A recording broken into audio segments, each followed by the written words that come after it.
자, 4월 30일 파이썬 시작하겠습니다. 어제 우리가 살펴봤었던 내용이 이제 리퀘스트라고 하는 패키지를 사용을 해서 온라인에 있는 컨텐츠, 그 중에 제이슨 형식으로 구성된 컨텐츠를 가져오는 부분을 이제 살펴봤었어요.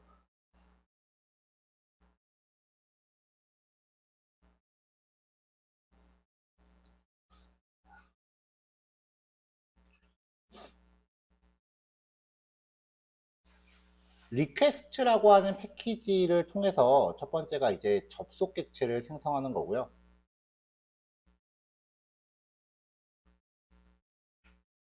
네, 접속 객체 생성을 이제 세션이라고 하는데, 이 세션을 통해서 만약에 필요하다면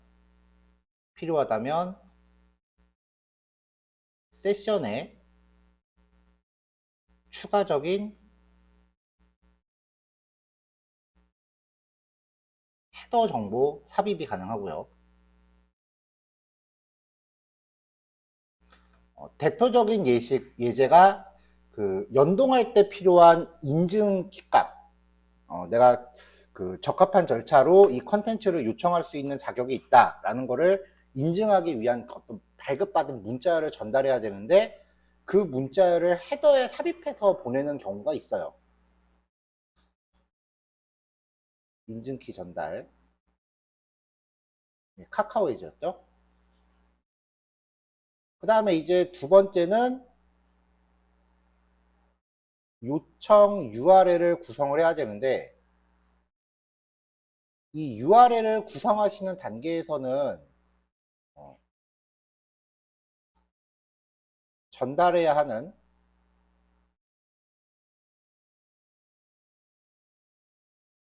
변수를 확인하셔야 되고요. 이 변수 값에 따라서 어떤 검색 결과가 전달이 될 거기 때문에 전달해야 되는 변수를 확인하시고, 물음표 찍고서 뭐 A는 100, and B는 200, 이런 식으로 이제 변수 값이 전달이 됩니다. 그러면서 이제 세 번째는 수신된 결과. 수신 결과 텍스트를 딕셔너리로 변환을 해야 되죠. 이후에는 어떻게 활용하시는지는, 네, 안녕하세요. 어떻게 활용하시는지는 이제 각자에 따라 달라지는 거죠.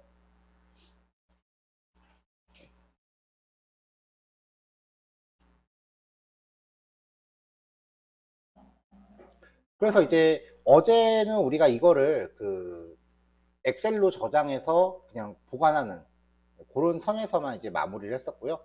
이제 오늘 첫 번째 예제는 이제 이 리퀘스트 객체의 추가적인 부분인데요. 표면적인 내용은 어저께 우리가 마지막에 카카오를 했잖아요.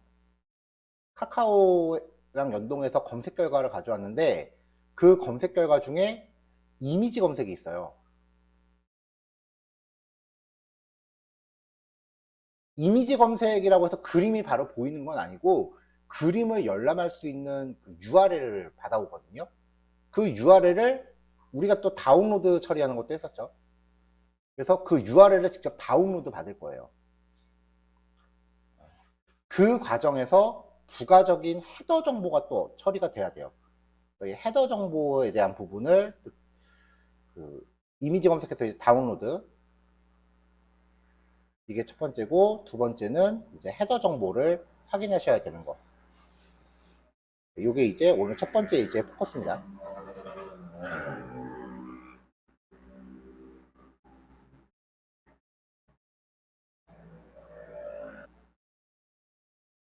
그러면 넘어가 볼게요.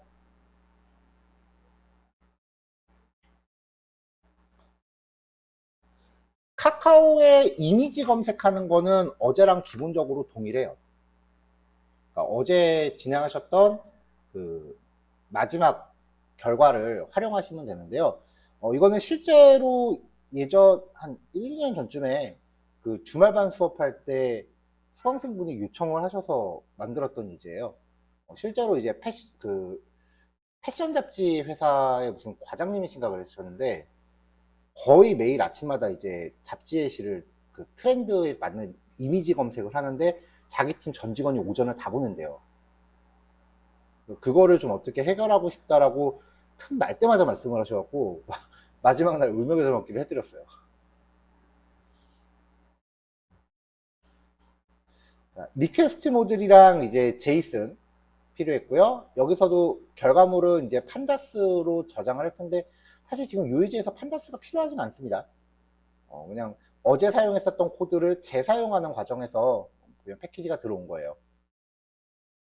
자, 어제 마지막에 했었던 카카오 책 검색 요거랑 비교하면서 볼까요?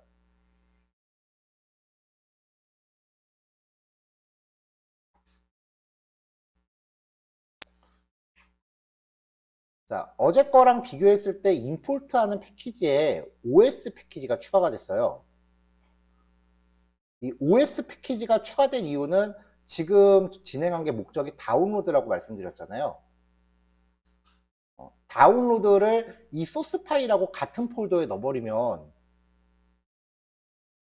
우리가 지금 이미지를 4,000장 받을 거거든요. 그러면 폴더에 되게 많이 쌓여요. 한 두세 번만 테스트하면 난리가 나요. 그래서 검색어 이름으로 폴더를 만들 거예요. 그 폴더 안에 파일들이 저장되게 할 거예요. 그러니까 이제 OS 모듈이 필요했던 거고요. 자, 접속할 주소는요. 책 검색과 이미지 검색은 여기 버전에 해당하는 부분에 조금 차이가 있어요. V2 서치 이미지, V3 서치 북. 그 밖에 전달되는 이 요청 변수는 동일합니다. 쿼리, 페이지, 사이즈 동일하게 가요. 이건 검색어고 얘는 1페이지부터 최대 50페이지까지 가능하고요. 어제처럼 그 카카오 쪽에서 넘어오는 is and라는 값이 true가 될 때까지는 계속해서 다음 데이터를 요청할 수 있고요. 어제 책 검색은 사이즈가 50폰까지 가능했었는데 이미지 검색은 그 URL 레퍼런스 찾아보면 한 번에 80개까지 검색 거리가 가능해요. 그럼 50개에서 80개까지니까 이론상으로는 4,000개 정도 들어오죠. 근데 실제로 다운로드를 해보면 이게 4,000장이 다 들어오는 게 아니라 한 10%는 실패해요. 왜 온라인에 떠 있는 그 블로그 같은 것도 보면 가끔 이미지 액박 떠서 깨지는 경우들 있잖아요. 그런 것들도 감안을 해야 되니까 한 4,000장이 한 90% 정도 들어온다. 뭐 그렇게 여겨주시면 될 것 같고요.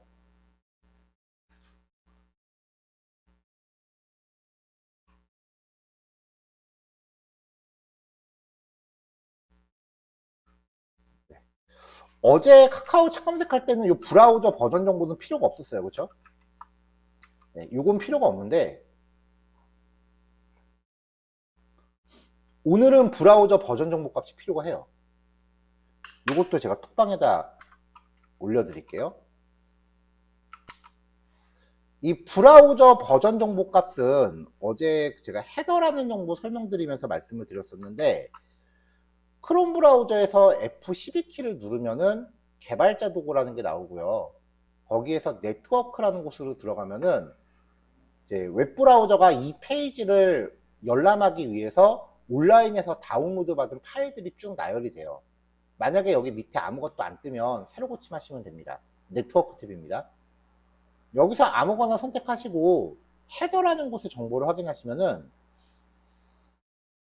맨 밑에 유저 에이전트라는 값이 있거든요. 이 유저 에이전트라는 값이 메모장에 복사해서 내용을 확인해 보면은 그냥 문자열이에요. 근데 제가 지금 사용하고 있는 디바이스의 정보를 담고 있어요. 윈도우스 NT 10.0이고요. 그 다음에 크롬 브라우저. 근데 크롬 브라우저가 사실은 사파리를 원조로 하고 있기 때문에 어떻게 보면은 애플이 원조예요. 그래서 웹사이트들은 자기한테 접속하는 어떤 프로그램에 이 정보를 읽어서 디바이스의 종류를 판단을 해요. 좀 보안 같은 게 그렇게 중요하지 않게 여겨지는 경우는 이런 거를 그냥 무시하고 그냥 다 내용을 열람할 수 있게 해주는데 보안 같은 거를 중요하게 생각하는 회사들은 이런 문자열을 검사해서 이 문자열이 다 알려져 있거든요. 이 문자열이 정상적이지 않으면은 이상한 기기로 접속했네? 그러면서 결과를 안 줍니다. 근데 지금 우리가 만드는 리퀘스트 객체는 웹브라우저가 아니니까 이런 정보가 없거든요. 그러면 이따가 이미지 다운로드를 받으려고 할 때 특히 네이버에 올라가 있는 이미지들이 많이 그런데 비정상 접속한테는 이미지를 안 줘요. 네이버가. 특히 심해요. 네이버가 굉장히 폐쇄적이거든요. 그래서 웹개발자들 사이에서는 별로 인기가 없어요. 네이버가요. 회사가 인기가 없다는 게 아니라 걔네가 만든 프로그램이 인기가 없어요. 그러면은 우리가 만든 리퀘스트 객체에다가 이 정보를 넣어버리면 우리가 접속하려는 대상 시스템은 지금부터 우리의 파이썬 프로그램을 웹브라우저로 인식을 해요. 그러니까 가져가지 말라는 것도 이제 억지로 가져가기 시작한다는 거죠.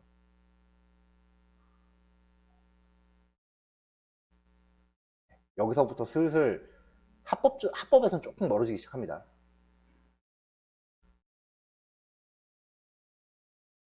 자, 그래서 브라우저 버전 정보를 잡았어요.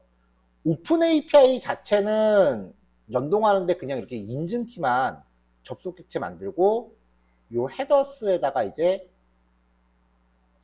인증키만 어제랑 동일하게 걸어주면 되는데 이 브라우저 버전 정보는 이따가 이미지를 다운로드 받을 때 이 접속 객체에다가 이 브라우저 버전 정보를 다시 실어서 접속을 할 거예요. 자, 그 다음에 이제 반복 루틴 돌아가는 건 어제랑 동일합니다. 어제 코드 재사용하시면 돼요. 같은 회사에서 만든 오픈 API는 거의 연동 방법이 비슷합니다. 자, 어제 이 변수가 fails인 동안은 계속해서 이 페이지 값을 플러스 1 시키면서 다음 컨텐츠를 요청하게 했었죠. 얘가 이제 true가 되는 순간 조건을 not을 붙여서 걸었기 때문에 true가 되는 순간 not이 적용해서 조건이 안 맞고 이제 끝나게 된다라는 겁니다. 동일하게 이제 어제 코드를 다시 한번 재사용해서요. 쭉 이렇게 연동을 했고요. 이제 가져온 컨텐츠를 어떻게 하느냐가 달라요.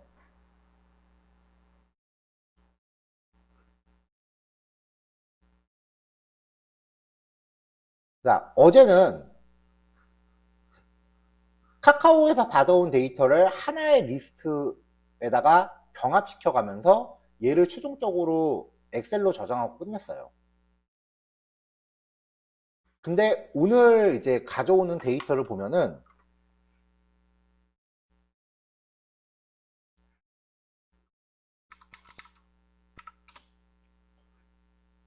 자, 매뉴얼을 다시 한번 들어가 볼게요. 이미지 검색하기입니다.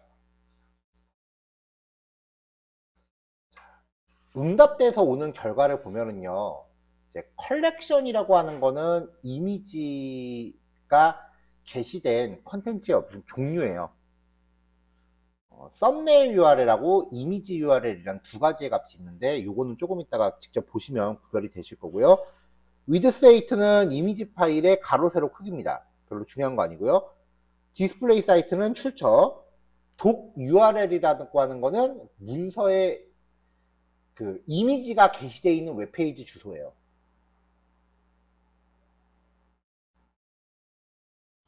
자, 그래서 얘네가 샘플로 걸어놓은 걸 보면은요, 독 URL이 지금 이걸로 돼 있어요. 이거를 제가 웹페이지에 접속을 해볼게요.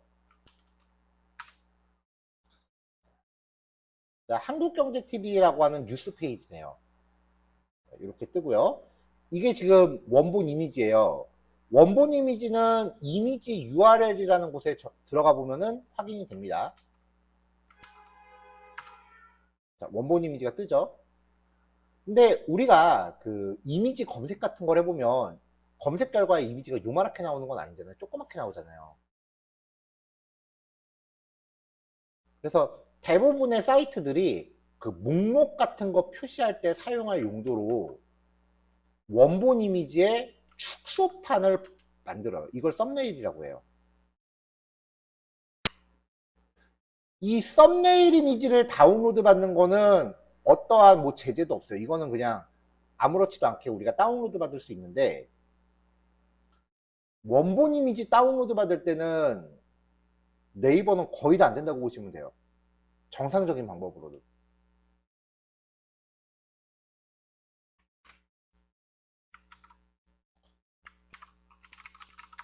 일단 네이버 같은 경우는요, 정상적으로 이미지가 이제 URL이 이미지 주소가 아니라 이미지를 보여줄 수 있는 어떤 프로그램을 만들어 놓은 것 같아요. 네이버 같은 경우는 이건 이제 경우의 수에 따라서 케이스를 다 확인하고 패턴을 찾아야 돼요. 이미지가 물음표 찍고서 그림에도 변수가 들어가요. 그래서 파일 저장할 때는 이제 뒷부분에 물음표를 떼고 저장을 해야 되고요. 그 다음에 웹브라우저는 이 웹페이지에 접속을 하고 이 웹페이지가 그림을 보여주는 형태잖아요. 그러니까 이미지 입장에서는 웹브라우저가 바로 직전에 머물렀던 게 이 문서 페이지가 됩니다. 직전에 머물렀던 페이지를 리퍼러라고 부른다고 어제 말씀드렸었거든요. 네이버 같은 경우는 리퍼러 정보가 이 원문이 아니면 이미지 열람을 거부해요. 그러니까 만들어 놓긴 잘 만들어 놓은 거죠. 보안에 맞게 이미지 함부로 못 포하게. 그래서 우리는요, 이미지를 다운로드 받을 때 이제 새로운 세션을 만들어야 되잖아요. 접속 객체를 만들어야 돼요. 이미지 건수마다. 접속 객체에다가 웹브라우저 버전 정보 넣어줄 거고요. 두 번째로 이전 접속 페이지 주소. 이전 페이지 주소가 자연스럽게 여기 있어요. 이거를 갖다가 넣어줄 거예요.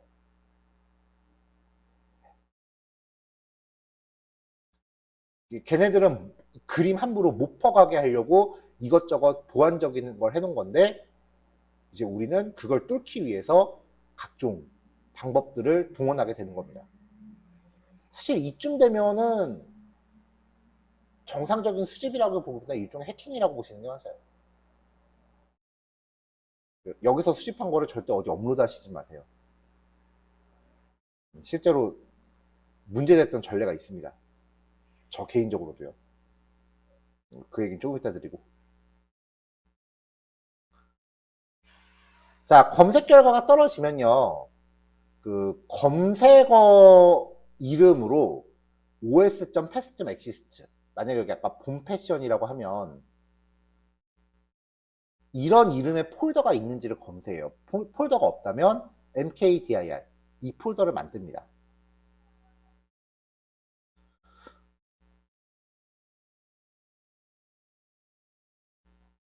브라우저를 닫았네. 자, 지금 변수에 서치 리스트라고 만들어지는 게 카카오한테 받은 이 전체 전문에서 리스트로 표현되는 이 도큐멘트 부분만 뽑아놓은 거예요. 이 리스트만요. 어제도 그렇게 해서 이걸 엑셀에다 저장했었죠. 얘만 이제 뽑아놓은 거예요. 리스트니까 이 리스트, 이걸 갖고 반복을 돌아요. 그러면 이 딕셔너리 데이터 한 건이 객체가 됩니다. 그리고 이미지를 몇 장이나 다운받았는지 카운트라는 변수를 하나 만들었어요. 그래서 이거를 일씩 증가시켜가면서 파일 이름을 1.png, 2.png 이렇게 저장을 할 거예요.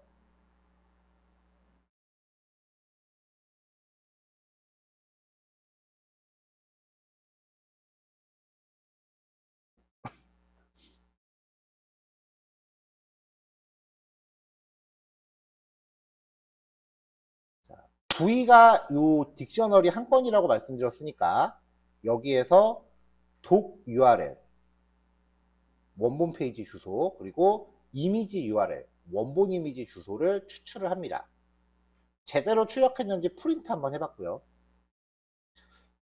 이미지 한 장마다 서로 게시되어 있는 사이트가 다를 거예요. 그러니까 그때마다 접속 객체를 다시 만들어야 돼요. 사실 지금은 이미지 받아오는데 인증키 필요 없어요. 리퍼러 이전 페이지 주소를 이 게시되어 있는 원문 주소로 바꾸고요. 유저 에이전트 아까 준비했던 웹브라우저 버전 정보로 겁니다. 그럼 이제 우리가 그 이미지를 다운로드 받기 위해 접속하는 시스템은 웹브라우저인 줄 알아요. 자, 이 접속 객체를 갖고 session.get 하면서 이미지 URL을 취득하고요. 스트링 true 다운로드 모드를 겁니다.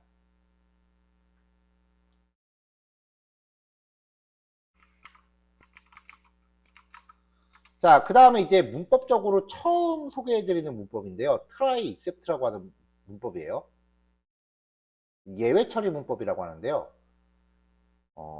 기존의 파이썬 프로그램은요, 우리가 그냥 코드를 짜면 여기 중간에 에러가 났다고 가정할게요. 그러면은 쭉 실행하다가 여기서 에러라고 하면 그 밑에 빨간색으로 에러 메시지 보여주고 거기서 끝나요.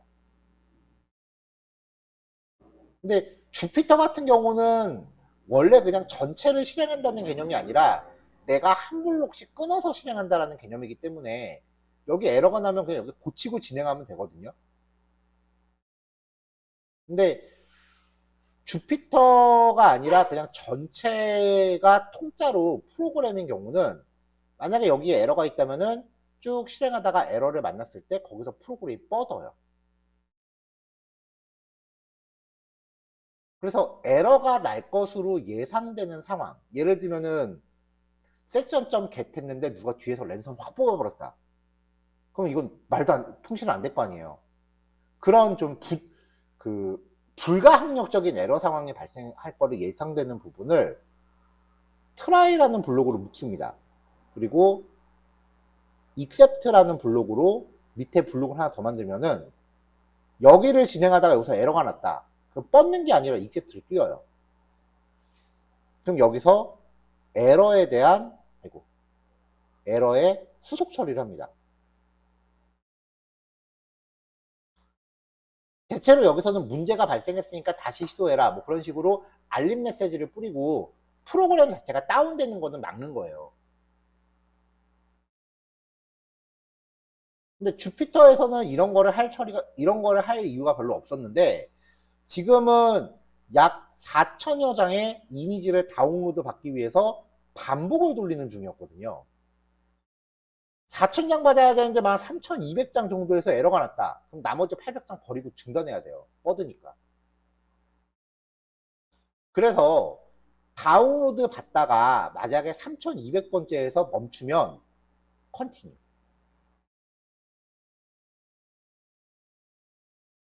컨티뉴는 반복문의 흐름 제어에서요. 컨티뉴를 만나면 반복의 조건으로 밑에를 안 하고 반복의 조건으로 돌아가는 기능을 했었어요. 그러니까 만약에 4,000장 중에 3,200번째가 에러 났으면 걔 무시하고 그냥 3,201번째로 넘어가는 얘기예요.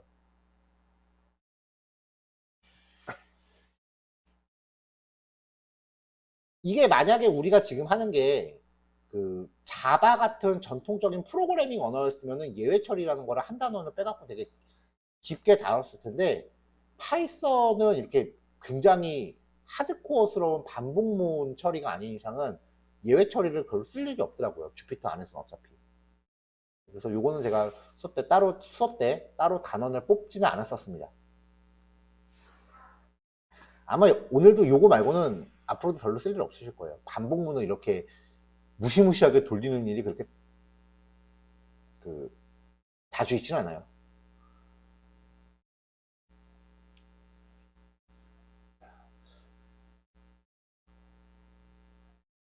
자, 여기에서 걸리는 경우가 대부분 주소가 http:// 뭐 네이버닷컴이다. 슬래시 뭐뭐뭐가 있다. 라고 했을 때 만약에 네트워크 환경 자체가 문제가 있으면은 여기에서 에러가 납니다. 그리고 또 하나가 이 사이트 자체가 현재 응답이 없으면 여기서 걸려요. 근데 사이트는 정상적으로 있는데 뒤에 이게 파일 경로거든요.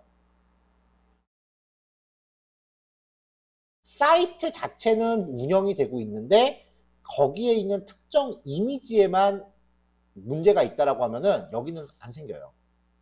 그러니까 이건 사이트 자체가 접속이 안 될 때예요. 파일에만 문제가 있을 때는 스테이터스 코드가 404로 떠요. not found. 그때는 이제 여기서도 상태 코드가 200, 200이 OK였죠. OK가 아니면 그거 제끼고 다시 해라. 하고 에러 상황 두 가지에 대해서 무시하고 다음 거로 넘어가라고 진행을 한 거고요. 자, 아까 폴더 이름, 검색어 폴더, 그 다음에 카운트, 5자리 숫자. 이 카운트라는 면서 아까 위에서 1씩 증가하고 있었거든요. 그럼 한 장 저장할 때 1.png, 2.png 계속 넘어갈 거예요. 이렇게 파일을 만들어서 얘를 바이너리 모드로 쓰기를 합니다. 끝나면 종료라고 출력하고요.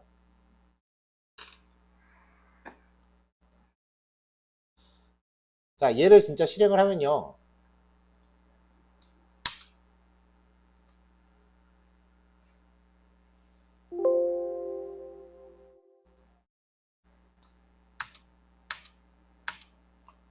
자, 여기 실행하기 전에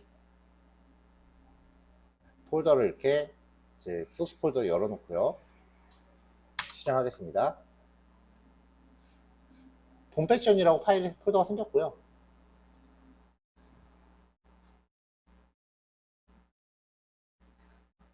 진짜 저장됩니다.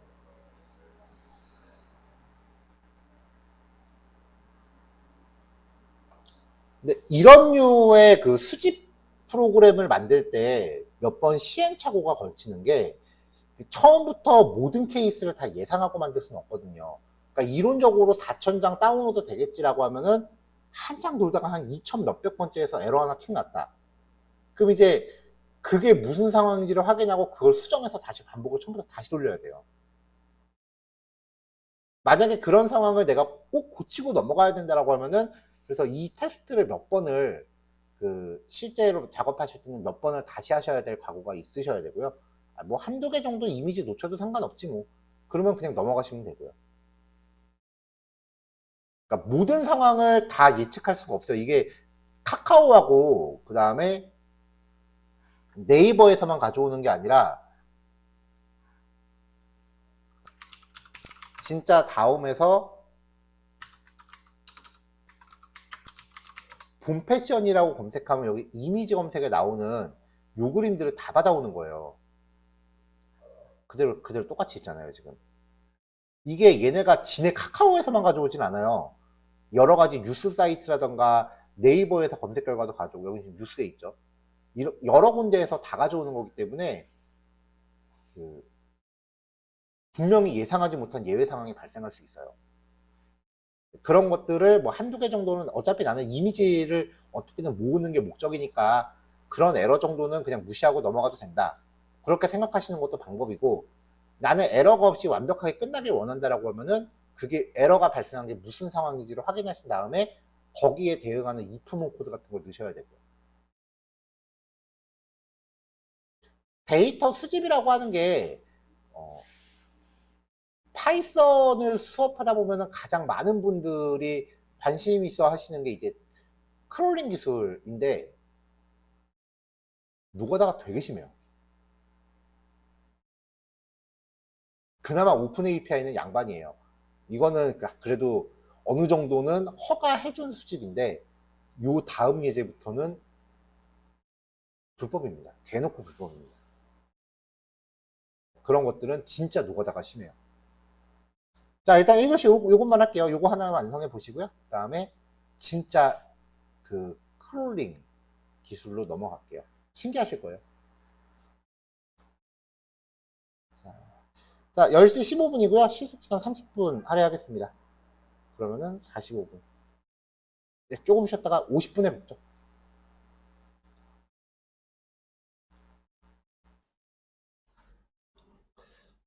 자,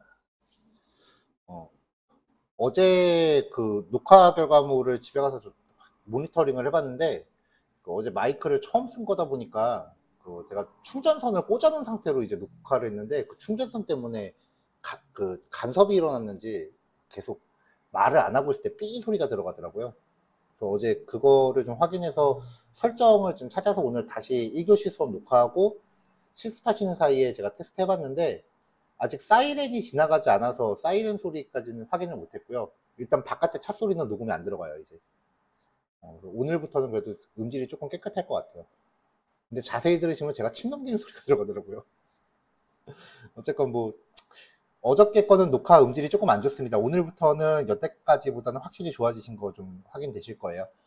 자, 다음 거 넘어가기 전에 이제 질문 들어온 거를 한번 말씀드려 볼 건데요. 이제 코드를 이제 좀 진행하다가 에러가 났을 때 뭐 에러를 찾는 방법에 대해서 좀 문의를 주신 것 같아요. 그래서 지금 일부러 제가 그 에러 상황이 어떤 거냐면은 이제 뭐 에러야 뭐 여러 가지가 있을 수 있겠죠. 제가 에러를 무작위로 좀 만들어 볼까요?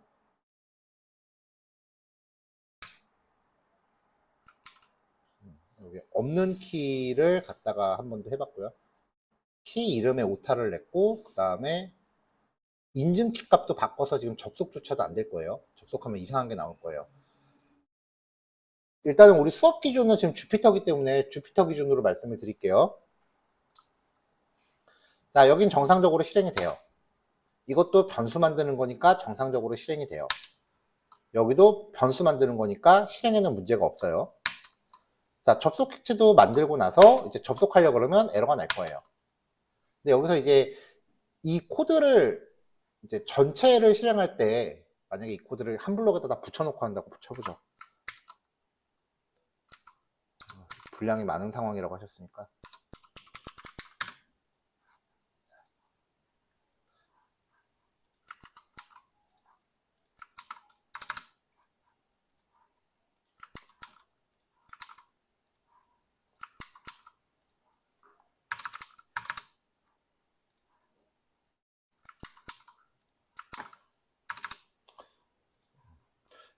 에러 상황이라고 하는 게 워낙 특정 지을 수 없는 부분이기 때문에 제가 에러 상황을 완벽하게 재현하기는 좀 어렵고요. 일단은 나름대로 좀 해볼게요. 망가뜨린 코드는 이제 원래대로 돌리겠습니다.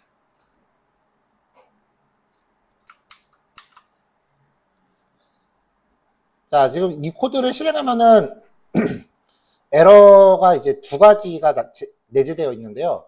첫 번째는 인증키를 잘못 걸었기 때문에 접속할 때 여기서 에러가 뜰 거예요. 에러가 날 거예요. 근데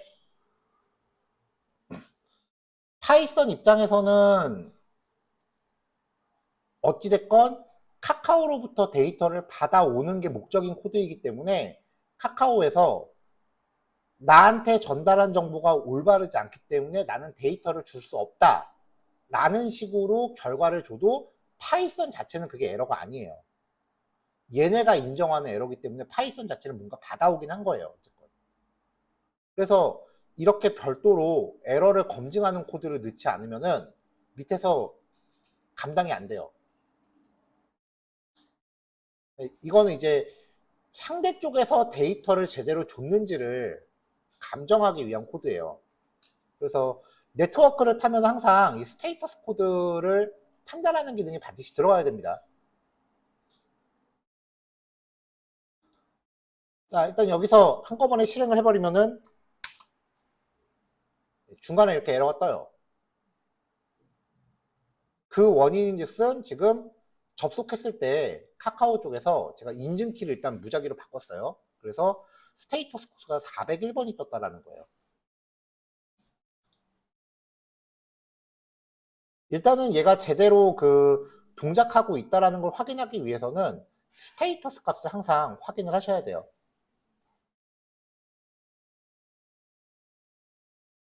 자, 근데 여기서는 제가 이제 에러가 나는 상황을 미리 예측을 해서 뭐가 잘못됐다라고 하면은 여기서 에러 발생시키고 너 뻗어라 라고 방어 코드를 넣어놨기 때문에 에러 메시지가 나온 건데, 만약에 이런 상황이 아닐 경우에 에러가 어디서 나는지를 못 찾겠다 라는 상황, 이 코드가 없을 경우요.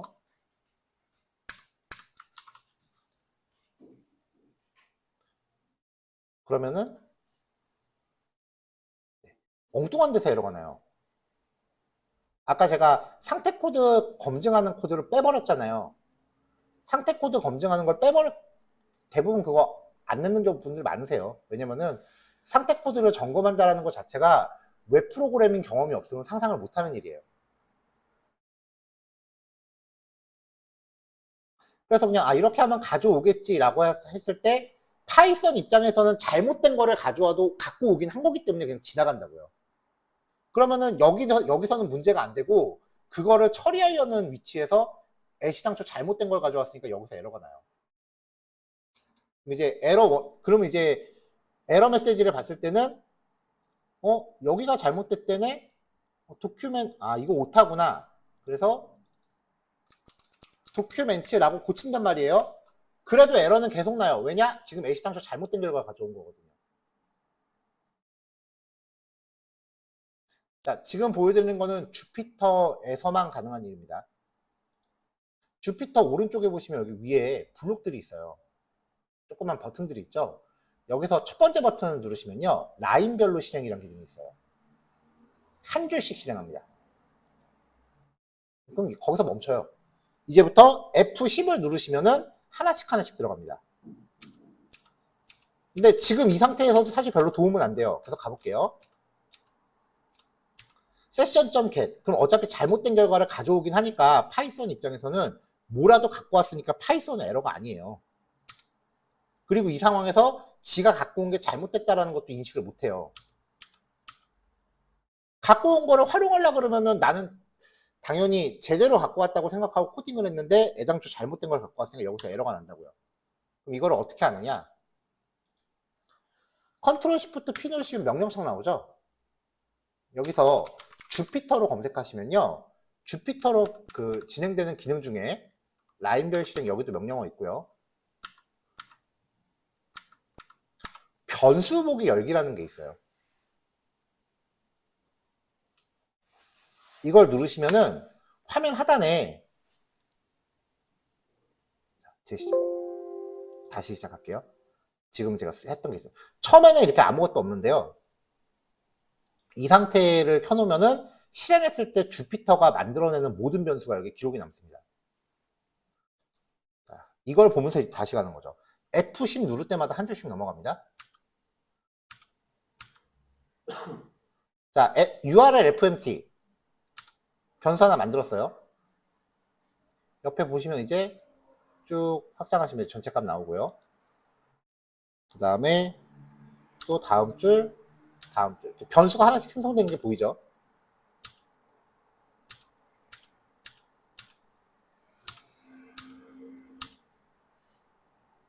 자, 그럼 이제 여기서 r.get에서 가져오잖아요. r.get에서 가져오면은 얘가 지금 리스폰스 401이라고 떴어요. 이것만큼은 장사가 없어요. 200 이외의 모든 값은 정상이 아니다라는 거 알고 계셔야 돼요. 이것만큼은 장사가 없습니다. 왜냐면 HTTP 상태 코드라는 게 표준 코드이기 때문에 그것보다 더 자세하게 상황을 얘기해 줄 수 있는 방법이 없어요.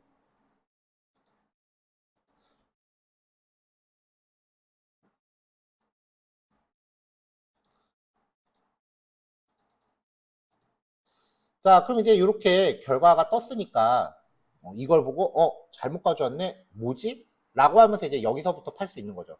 이게 떴기 때문에 지금 파이썬 자체적으로는 에러가 아니지만 어떤 시스템적으로 봐서는 이게 지금 잘못된 거구나 라는 거를 예상할 수 있는 거죠. 이렇게 이제 한 줄씩 실행하는 과정을 보통 디버깅이라고 해요. 자, 그래서 제가 지금 여기에다가 데이터는 json.log에서 받아놨거든요. 그러면은 아까는 이게 정상적인 데이터일 거라고 생각을 했는데 잘못된 내용을 받아왔구나라고 잘못된 내용이 보이잖아요. 웹에서 가져온 수집한 결과를 매번 일일이 출력하는 게 사실 이제부터는 부담이 되게 커요. 왜냐면은 출력량이 장난이 아니기 때문에 그거를 매번 다 출력하면은 속도가 되게 느려지거든요. 그래서 대부분 출력하는 걸 생략하고 넘어간다고요. 그래서 이제 문제가 생기면은 변수 값들을 이렇게 찾아보면서 얘가 어떻게 변화하고 있는지를 눈으로 봐야 됩니다. 이런 과정을 이제 디버깅이라고 해요.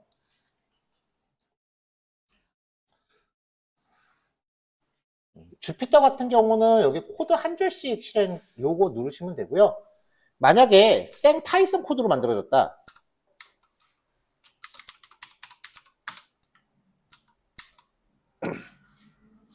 네, 생 파이썬 코드입니다.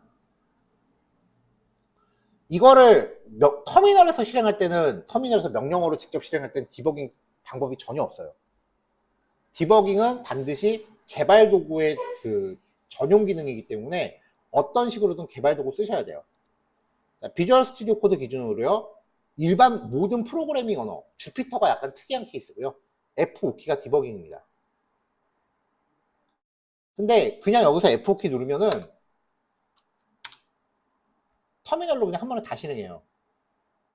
에러 메시지만 쭉 나오고 끝나겠죠. 여기서 에러가 발생했습니다. 멈춰주긴 하죠. 중단하고요.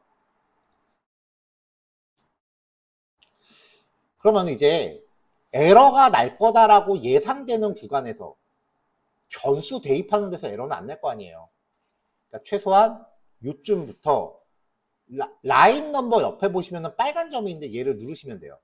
얘를 누르시면 얘가 브레이크 포인트라고 불러요. 중단점이라고 하는 건데 F5키를 누르면 코드가 여기서 멈춥니다. 여기서 멈춥니다. 그리고 아까 주피터로 그 한 줄씩 실행했을 때는 변수 뜨는 창이 밑에 따로 있었죠. 이거는 이제 비주얼 스튜디오 코드의 독자 기능이에요. 여기 왼쪽 메뉴에서 실행 및 디버그라고 하는 이 화면으로 넘어가시면은 생성되는 변수들을 상단에 트리 형태로 보여줘요. 보기가 조금 불편하긴 해요. 이제 여기서 한 줄씩 실행할 때 마찬가지로 F10입니다. 여기서 이제 변수들이 보여요. 자, 근데 지금 여기서 주의하실 거는 코드가 여기서 멈췄다라는 건 여기가 실행됐다는 게 아니라 여기가 실행될 차례라는 얘기예요. 그러니까 아직 여기가 실행이 안 된 거예요. 이 전줄까지 실행된 거예요. 이 라인의 결과를 보고 싶으시면 F10키 한 번 더 눌러서 하나 더 넘어가셔야 돼요. 자, 그럼 아까는 이제 R 해갖고 리스폰스하고 끝났는데 얘는 좋은 게 객체를 리턴 받으면 확장해갖고 다른 걸 볼 수 있어요. 근데 엔간에서는 보시기 쉽지 않으실 거예요. 그래도 없는 것보다 낫죠. 여기 텍스트라고 보면은 반환받은 전문이 있으니까요.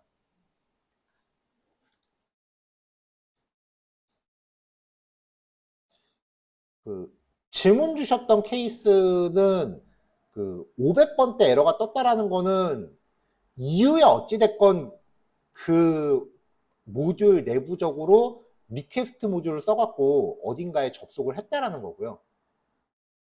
일단 500번대가 떴다라는 거는 이유 불문하고 걔네 잘못이에요.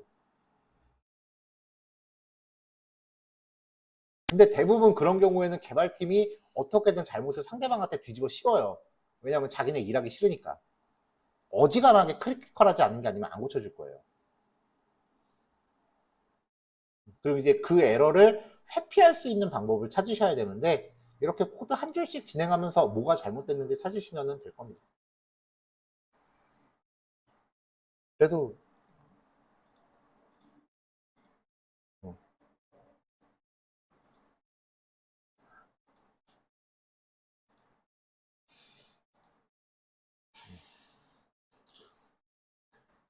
지금부터는 이제 우리 원래 수업으로 돌아가서요.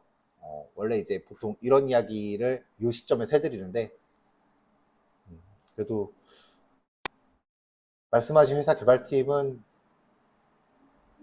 그래도 제가 얘기 들은 것 중에는 그래도 상위 20, 30% 안에 들은 팀이에요. 좋은 팀이에요. 자, 대부분 이제 파이썬을 활용하시는 경우가 그 전문적인 비전문 IT 인력들이 많이 쓰세요. 그러니까 전문 프로그래머들은 사실 뭔가 만든다라고 하면 파이썬을 선택하지는 않아요. 왜냐면은 그냥 자기가 원래 쓰는 게 제일 손에 편하니까요. 자기 손에 익숙한 게 제일 좋은 거예요. 프로그래밍 언어는 어차피 도구예요. 근데 보통 이제 대부분의 업무를 진행할 때 개발팀이 있으면 얘네는 좀 폐쇄적이죠. 얘네가 어떤 시스템을 구축을 하고 운영을 하면서 얘네가 이제 회사 안에 모든 데이터를 다 관리해요. 얘네가 데이터를 잡고 있는 거죠. 그럼 대부분 개발에 친화적이지 않은 다른 부서에서 어떤 데이터를 요구를 합니다. 가령 들면 뭐 매출 데이터라던가 뭐 이런 어떤 기간 동안에 데이터를 요청을 하면은 이제 개발팀이 그거 받아서 뭔가 또딱딱 해서 줘요. 그럼 이제 받을 때 이게 왜 이렇게 오래 걸리지라는 의구심이 들긴 하지만 심증은 가지만 증거가 없으니까 그냥 기다리는 수밖에 없죠. 예전에는 달라고는 그냥 엑셀밖에 방법이 없었어요. 엑셀은 그다음에 양반이에요. 거의 다 CSV로 줘요.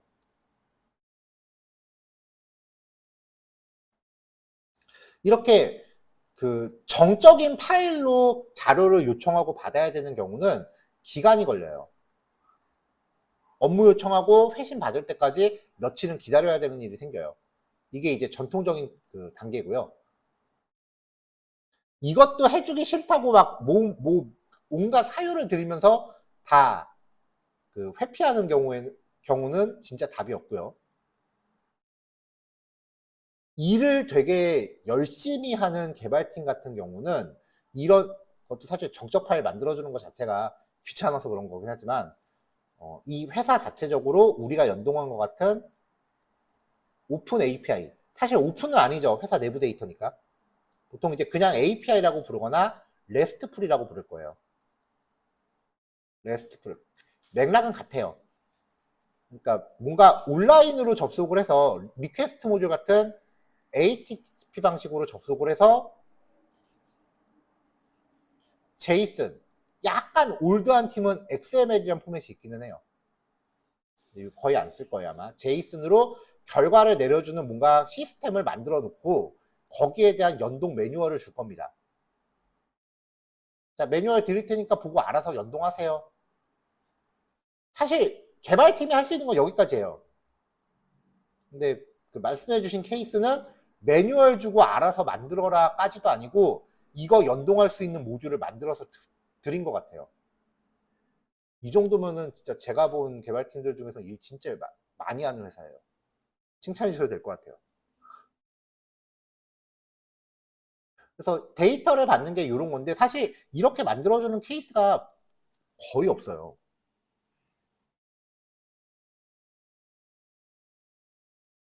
왜냐면 귀찮거든요.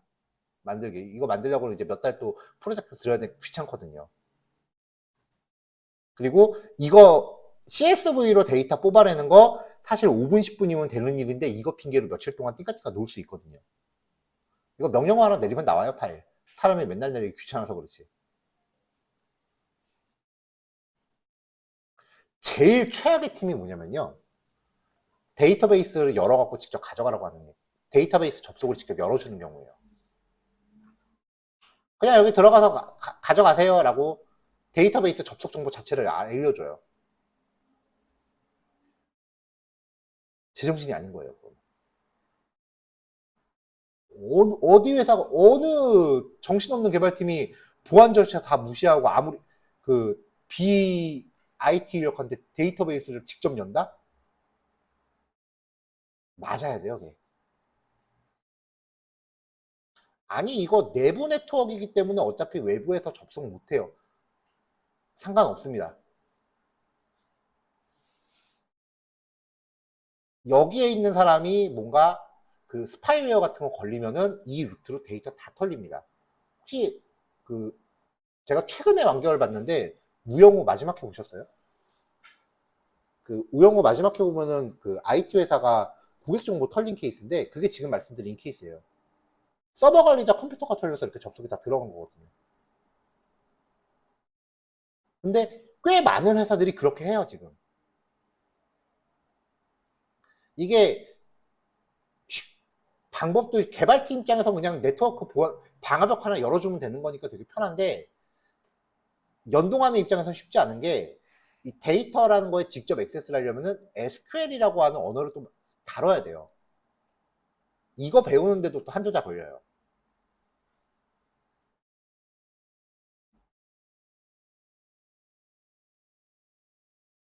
근데 이건 진짜 보안 개념 밥 말아먹은 회사니까 이거는 클레임 거셔야 돼요.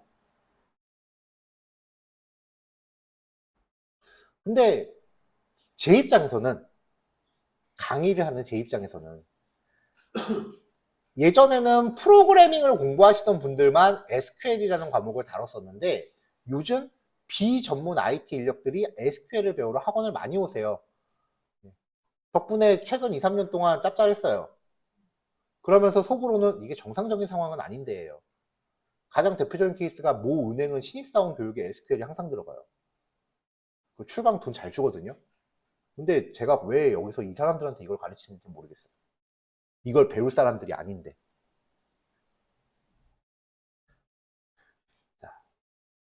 자, 파이썬에서요. 파이썬에서 외부에 있는 데이터를 파이썬 안으로 끌고 들어오는 방법은요. 첫 번째, CSV 파일. 두 번째, 엑셀. 이거는 아까 지난 시간에도 말씀드렸지만, 다음 주에 우리가 판다스 시작할 거예요. 판다스 시작하면 명령어 한 줄이면 끝나요, 사실. 파일 오픈해서 반복문 돌면서 뭐 잘라서 변수, 그거는 그냥 파이썬 코딩 자체에 익숙해지기 위한 일종의 훈련이었고, 실제로는 그냥 명령어 한 줄이면 지가 알아서 데이터 처리 다 해요. 두 번째가 그 오픈 API. 그 네트워크를 써서 제이슨 형식으로 데이터를 가져오는 겁니다. 제가 생각했을 땐 이게 베스트예요. 적절히 보안적인 부분도 있고, 아까 질문 주셨던 경우도 요청하는 과정에서 변수를 제대로 보내지 않았기 때문에 발생하는 에러인데, 그것도 어떻게 보면 걔네가 어떤 변수가 걔네가 프로그램을 표현하는데 반드시 필요한 값이기 때문에 그게 전달되지 않았을 때 에러를 간주해서 처리. 뭐 그런 식으로 해놨다 그러면은 그거는 충분히 인정할 만한 내용이에요. 그래서 이게 가장 베스트고요. 세 번째는 데이터베이스 직접 접속. 그러면 파이썬에서 이제 SQL이라는 언어를 직접 다뤄서 연동을 합니다. 그 PySQL이라는 게 또 있어요. 그리고 SQL 스펠링을 모르겠네요. 알케미라고 하는 또 라이브러리가 있어요. 그걸 쓰면은 파이썬이 데이터베이스에 직접 접속해서 결과물을 데이터 프레임이라는 형태로 가져와요. 개발팀 안에서 직접 쓴다 그러면 이렇게 하죠. 근데 개발팀 외부에서 이거 한다 그러면 그렇게 정신머리 제대로 박힌 개발팀은 아니니까 요거는 웬만하면 고려 안 해주셨으면 좋겠어요. 제일 극악인 경우는 이 모든 방법을 제공해주지 않는 경우입니다. 그냥 회사 홈페이지에 게시되어 있으니까 그거 긁어다 쓰세요 라고 얘기하는 경우.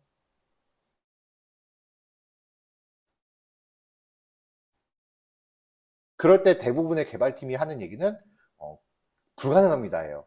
근데 개발팀이 말하는 불가능합니다는 시간이 필요합니다지 안 되는 건 없습니다. 제가 해보니까 안 된다라는 거는 기간 안에 못 맞춘다는 얘기지, 기간만 주면 다 할 수 있어요. 좀 더 바꿔 말하면 야근하기 싫다는 얘기예요. 기간 안에 맞추려면 야근해야 되니까.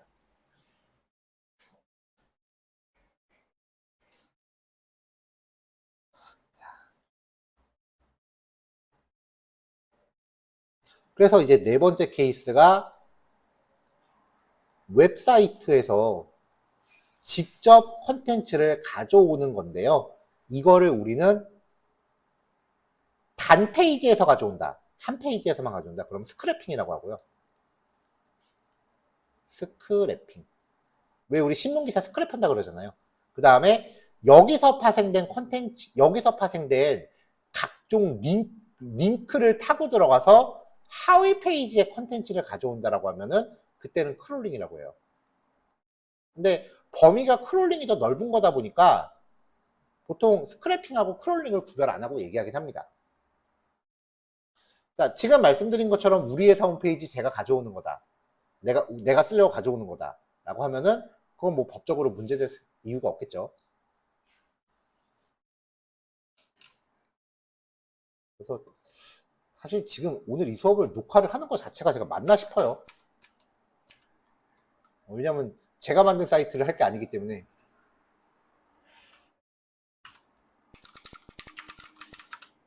결론부터 말씀드리면은 법적으로 문제가 있는 기술입니다.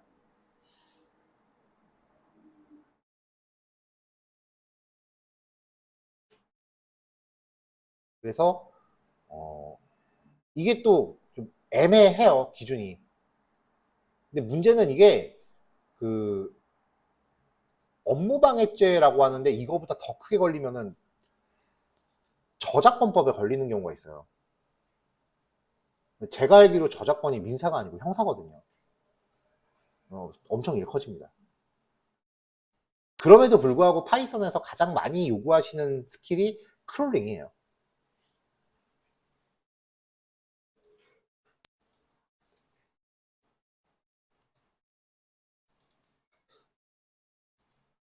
자, 크롤링 방법은 크게 두 가지가 있는데요. 일단은 첫 번째 방법 먼저 진행을 할 거예요.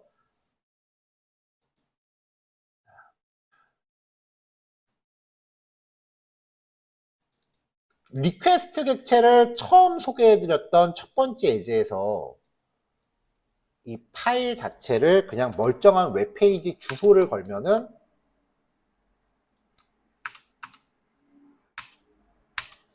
그 웹페이지의 소스 코드를 가져온다라고 말씀드렸죠. 이거 블로그 만들다 말았어요.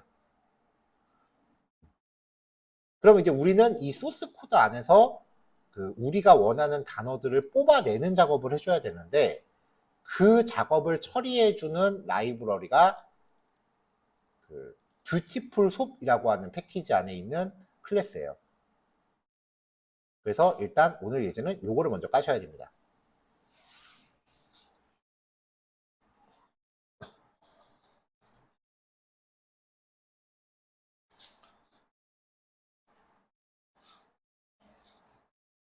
이제부터는 진짜로 웹브라우저가 웹서핑하는 거를 흉내내는 거기 때문에 웬만하면은 브라우저 버전 정보 헤더에다 넣으셔야 되고요. 헤더에다 넣으셔야 되고요. 리퍼러. 이전에 접속했었던 페이지 주소를 빈 문자열로 명시적으로 넣어주셔야 돼요.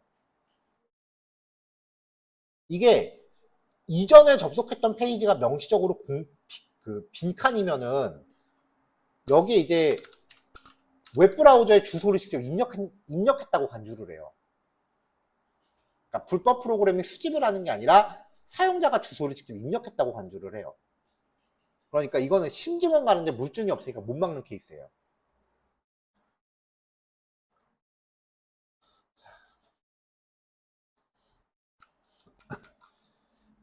여러분들 직전기수 분께서 요청하셨던 페이지예요. 요거는 그냥 샘플로 지금 하는 거고요. 조금 있다가는 여기에 있는 모든 학과 정보를 다 가져올 거예요. 그걸 또 반복문 돌려서 일단 여기에 있는 것만 다 가져오는 걸 할 거고요. 먼저 여기에서 이 상세 보기 버튼 눌러서 이 페이지 안에 있는 거 다 긁어온다는 얘기예요. 학부별로 다요. 그 다음에 이걸 또 반복문 돌려서 대학별로 다 가져올 겁니다. 조금 이따 이제 숙명연대 모든 학과의 학부 소개를 다 가져올 거고요. 여기 보다 보면 학과 소개라고 이제 PDF 파일도 이렇게 걸어놨더라고요. 다. 우리 다운로드도 가능하죠. 그래서 모든 학부의 학과 소개 PDF도 다 다운받을 겁니다. 탈탈 털어보죠. 자, 일단은 이제 원리를 알아야 되니까 그 텍스트가 있는 총장 인사말 페이지를 먼저 걸었어요.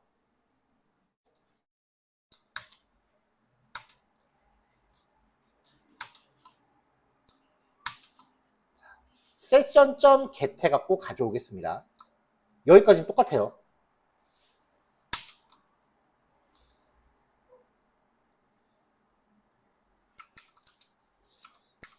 이렇게 해서 이제 가져온 텍스트를 출력을 해보면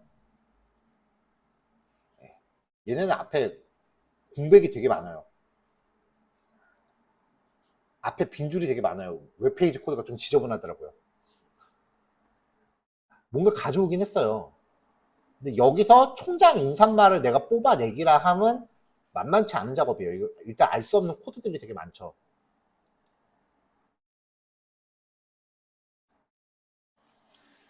자, 그래서 뭔가 가져왔다라는 게 확인이 되시면은 이 텍스트 전문을 뷰티풀 소비라는 클래스의 객체로 만듭니다.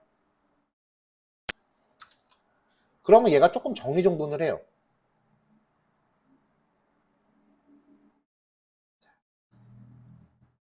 다시 한번 말씀드리지만 크롤링은 어마어마한 노가다입니다. 그래서 만약에 그냥 여기 한 페이지에서 이렇게 끌고 오고 말 거다라고 하시면 크롤링 하지 말고 그냥 웹페이지에서 긁어서 쓰세요. 그게 더 나아요.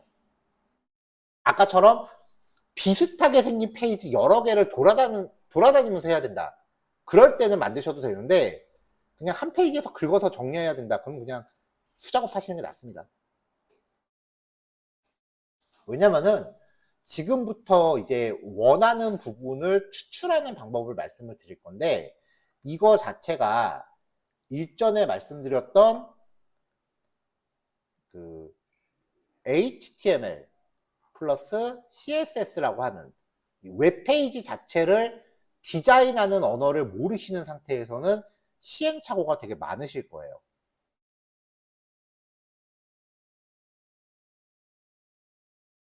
그래서 여기에 접근하는 방법에 대해서 또 따로 말씀을 드려야 되기 때문에 내용이 조금 설명 내용이 좀 길어질 겁니다. 자, 지금 20분인데요. 한 30분까지만 쉬었다가 이어서 진행하도록 할게요. 할 얘기가 여기서 좀 길어요. 네, 10분 후에 뵙겠습니다.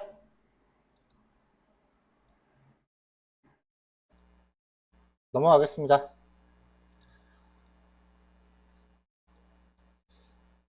자, 지금 여기서 요만큼의 텍스트를 가져올 건데요.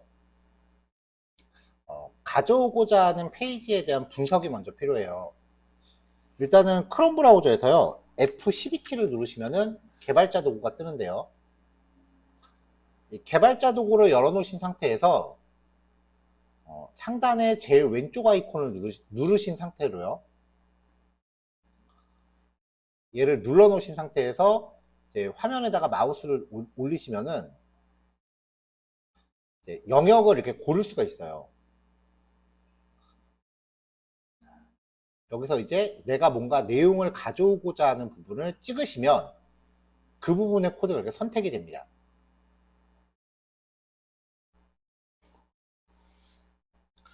자, 이거를 이제 HTML 태그라고 하는데요. 형식이 태그 이름이 있고요. 그 다음에 속성 이퀄 값 이런 식으로 속성들이 나열이 돼요. 그리고 그 사이에 내용이 들어가고요. 괄호하고 슬래시 하고 태그 이름이 한 번 더 들어와요. 이거를 이제 마침 태그라고 합니다. 이런 순서로 돼 있는데 태그 안에는 다른 태그가 또 들어갈 수도 있어요. 계층 구조예요. 여기 보면 이제 P라는 태그에 각종 속성들이 들어있고 내용이 전개가 되고 있으며 P로 닫고 있죠. 여기에서 우선적으로 찾으셔야 되는 게 속성 중에 ID라는 속성이에요. 왜냐면은 지금 여기 보면은 ID 속성이 여기 나와 있죠. 이 ID 속성은요, 그 웹페이지 안에서 이 값을 갖는 영역이 고유해요.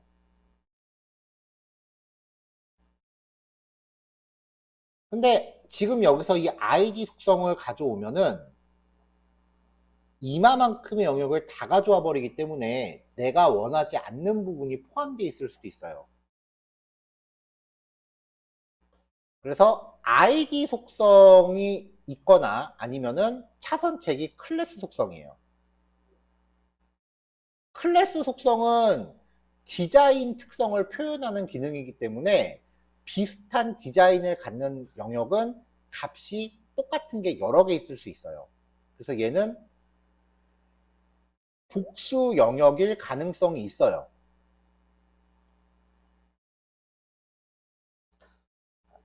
id 속성의 값을 명시할 때는 앞에 샵을 붙이고요. 클래스 속성의 값을 명시할 때는 앞에 점을 붙입니다. 그리고 이 태그의 계층 구조를 표현하기 위해서 이렇게 생긴 괄호를 씁니다. 이거를 맨 위에서부터 이제 다 타고 내려오실 필요는 없고요. 내가 원하는 부분이 있다면 거기서 이제 적당한 속성이 나올 때까지 한 두세 칸 위로 올라가셔서 거기부터 타고 들어간다고 보시면 돼요. 만약에 내가 원하는 부분에 딱 아이디가 있으면 게임 끝인 건데 그게 아니라면은 한 두세 칸 올라가셔서 순서대로 계층을 표현하셔야 돼요. 일단은 여기만 딱 지정했을 때 그게 바로 떨어지면 좋긴 한데 그게 아니라면은 두세 칸 정도 타고 올라가셔서 테스트를 해보셔갖고 내가 원하는 거를 취할 수 있는 패턴, 표현식을 만드셔야 돼요. 가령 예를 들어서 지금 여기 요 P 같은 경우는 이렇게 세 개를 타고 내려간다고, 지금 얘는 같은 계층이네요. IMG가 아니고 그리팅 랩 안에 그리팅 컨텐츠죠. 점 그리팅 랩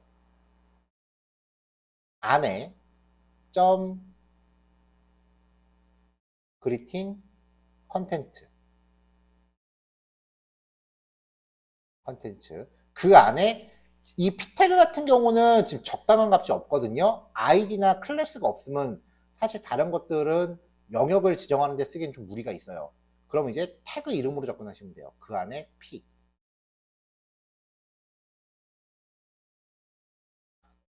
가장 확실한 거는 아이디부터 시작하는 겁니다. 샵 메뉴 뭐뭐뭐뭐 값이 좀 복잡하죠. 그 안에 그리팅 랩 안에 그리팅 컨텐츠 안에 P. 그럼 이게 요 영역을 지정하는 표현식이 됩니다. 이 표현식을 찾아내는 게 시행착오가 좀 있으실 거예요. 이건 저도 여러 번 있어요. 저도 꽤 여러 번 시도를 하는 거니까요.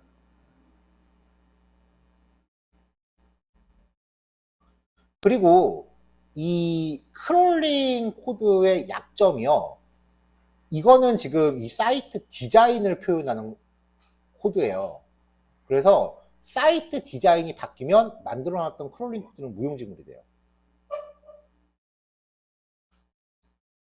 크롤링 기술이 처음 유행했을 때 다들 네이버 크롤링 하는 걸 되게 많이 연습을 했는데 네이버 같은 경우 특히 네이버 블로그 같은 거 보면요 디자인은 안 변하는데 코드가 정기적으로 바뀌어요.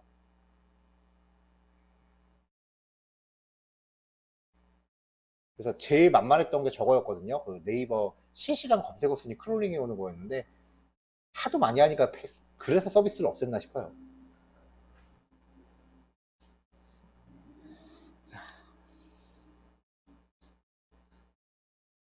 자, 그래서 이 솝 객체를 취득을 하고 나면 솝에서부터요 원하는 부분을 이제 취하는 거죠. 자, 메뉴 10612 언더바 obj 31377 샵 요 안에 점 그리팅 랩 여기 코드에 마우스 올리면은 지금 여기 화면상에 요 정도 영역이구나라고 표현이 되죠.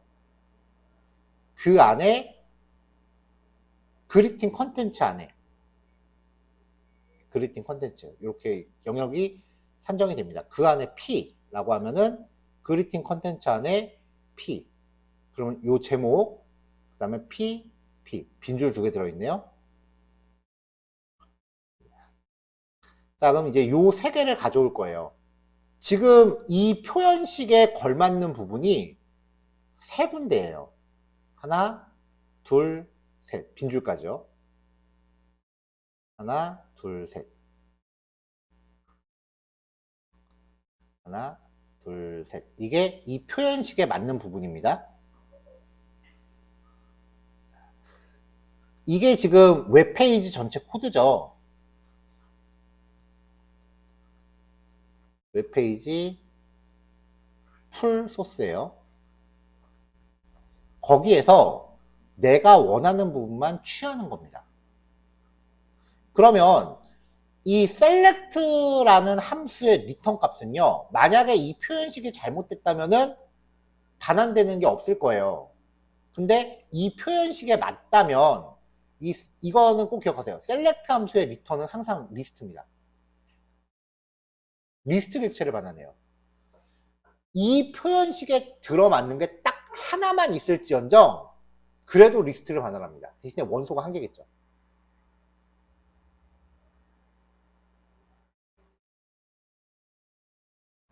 자, 그래서 이 표현식을 적용해서 있는지 없는지 검사 한번 했어요. 그리고 제대로 가져왔다면 출력을 한번 해봤어요.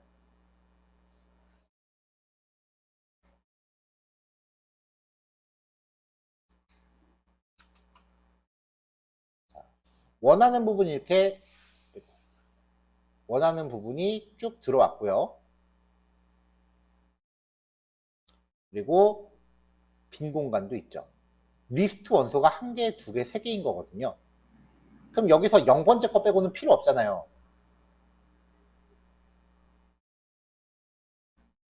그래서 0번째 거만 취했습니다, 바로. 리스트가 왔다고 무조건 반복문은 안 돌리셔도 돼요. 왜냐면 그 리스트 중에 나한테 필요한 건 한 개밖에 없는 경우가 되게 많아요. 자, 요거를 취했는데, 여기 보니까, 이렇게 생긴 특수 문자가 있더라고요. 뭐 이걸 그냥 포함하실 거면 상관없어요. 요 특수 문자가 뭐냐면은, 왜 파워포인트 같은 데서 다운표 치면은 이상한 그 기호 문자로 바뀌잖아요. 이런 식으로. 이 기호 문자를 넣어놨더라고요. 그 기호 문자를 제거했어요. 리플레이스로 이걸 찾아서 빈 문자열로 바꿔라. 이거는 그냥 한 가지 예시를 보여드린 거기 때문에 이렇게 넣었고요. 이걸 진짜 다 뺄 거면은 닫는 다운표도 같이 없애셔야 됩니다. 지금 이렇게 하면은 태그에서 0번째에 태그에서 0번째를 취하면 이 전체 코드를 가져와요. 여기서 알맹이만 추릴 때는 텍스트입니다. 텍스트라는 프로퍼티에 접근하시면은 이 내용만 뽑아요. 그래서 점 텍스트라고 하면은 내용만 가져와요. 이것만 취하실 거면 괜찮은데 저는 여기서 첫 번째 다운표를 없애본 거예요, 한번. 만약에 다른 것도 또 없앨 거면 뒤에 점 리플레이스에서 없앨 것도 나열하시면 돼요. 자, 이렇게 해서 이제 제목만 취한 거죠. 여기 있는 다운표는 이게 문자열이라는 걸 표현하는 값이고, 그 닫는 다운표가 지금 없어지지 않은 상황이에요. 이걸 또 없애고 싶으면은 이렇게 해서 리플레이스를 한번 더 쓰시면 되겠죠. 이렇게요. 자, 이제 그 다음 영역을 볼게요. 제가 페이지를 닫아버렸네요. 주소를 복사해서.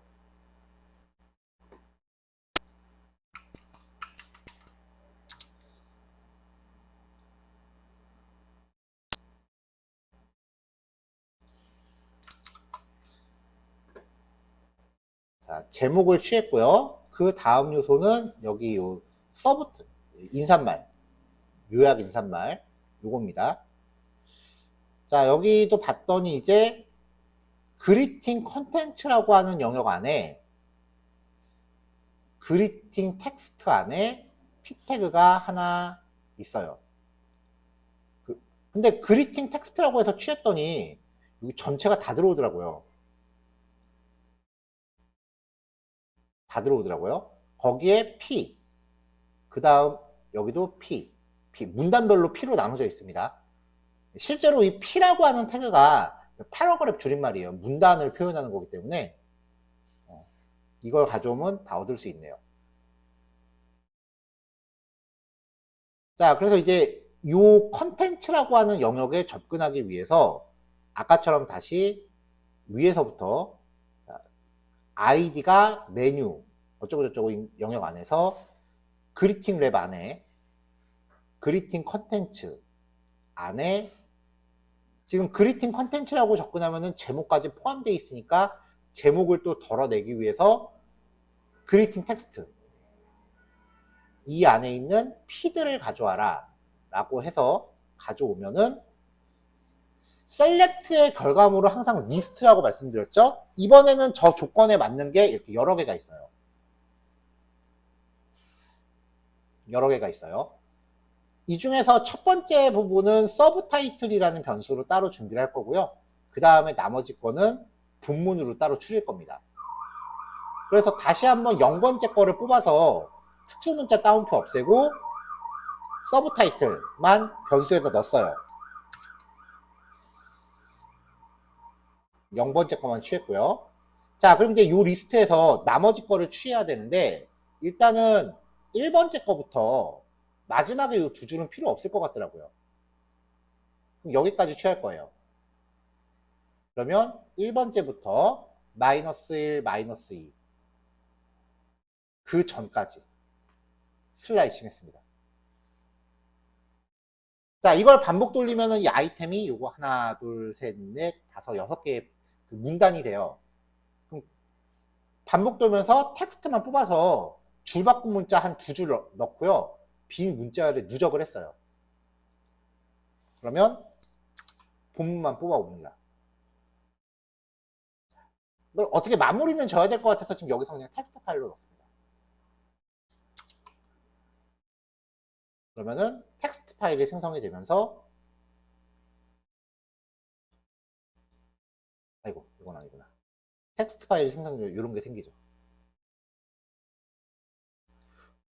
일단 이제 문자를 추출하는 거니까 좀 심플한 형태로 했는데요. 실제로 크롤링 같은 거 할 때는 대부분 목록 형태의 페이지를 많이 하세요. 가장 대표적인 케이스가 쇼핑몰 같은 데서 상품 목록 긁어 와서 그 내가 원하는 카테고리의 가격 정보 같은 것만 쭉 추린다거나 해서 그 시장 조사 같은 거 할 때 일일이 웹사이트 긁어오기 싫으니까 이제 크롤링 하는 케이스죠. 근데 쇼핑몰을 진짜 긁으면 문제가 될 것 같아서 크롤링 예제에서 그걸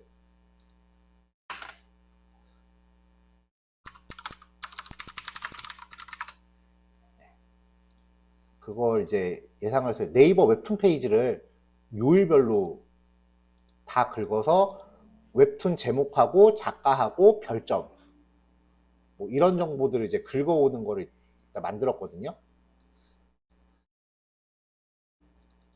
이게 이제 시장 조사를 예시를 한 건데 얘를 쭉 실행하면은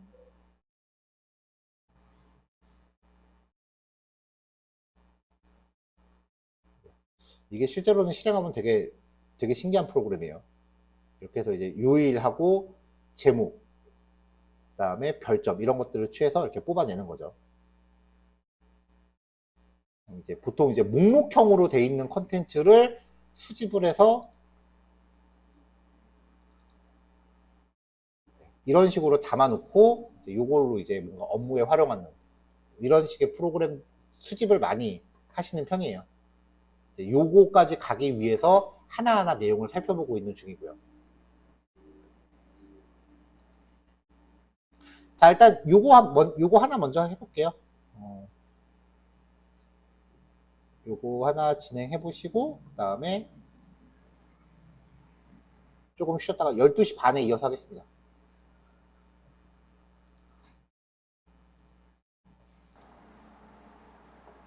자, 마지막 예제입니다. 마지막 예제는 이제 어제처럼 그 단건에 대해서 먼저 한번 진행을 해보고요. 그 다음에 이거를 반복문으로 묶어서 다음 그 전체를 긁어오는 거를 또 해볼 거예요.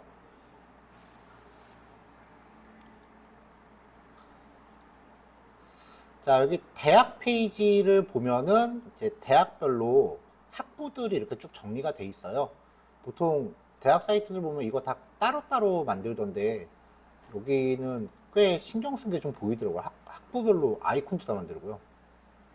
그래서 상세보기 들어가면은 페이지가 형식이 다 똑같아요.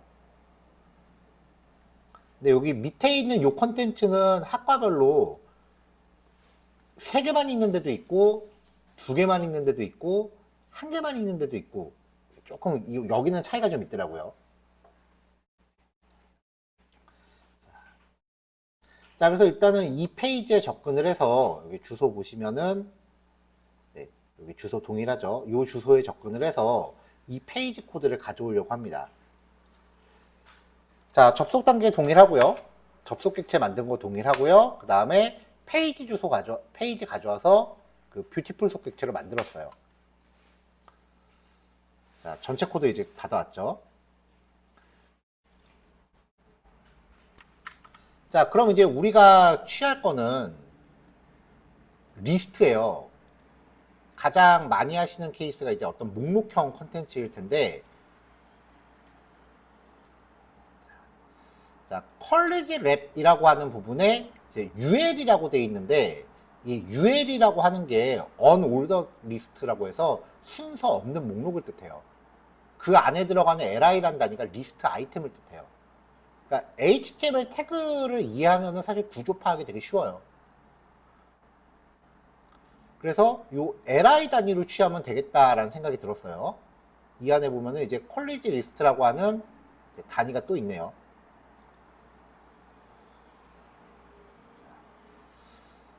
클래스라고 들어가 있는 부분은요, 디자인 모양이 비슷한 곳을 재활용하기 위한 코드예요. 여기 보면 여기도 이제 퀄리지 리스트 있고, 여기도 퀄리지 리스트 있고, 다 퀄리지 리스트잖아요. 그럼 여기서 제일 먼저 시도해 볼 거는 퀄리지 리스트는 단위로 일단 시도를 해보는 거예요. 그래서 가져와 봤어요. 일단은 가져온 거를, 이게 코드가 반복문으로 들어가면 이제 한 블럭에 들어가야 되기 때문에 이렇게 한꺼번에 들어가는데, 이거 한 번에 못 짜요. 중간중간에 확인하셔야 돼요. 자, 그래서 제가 이 코드를 일단 딴 데다가 잠깐 옮겨 놓고요. 하나하나 해볼게요.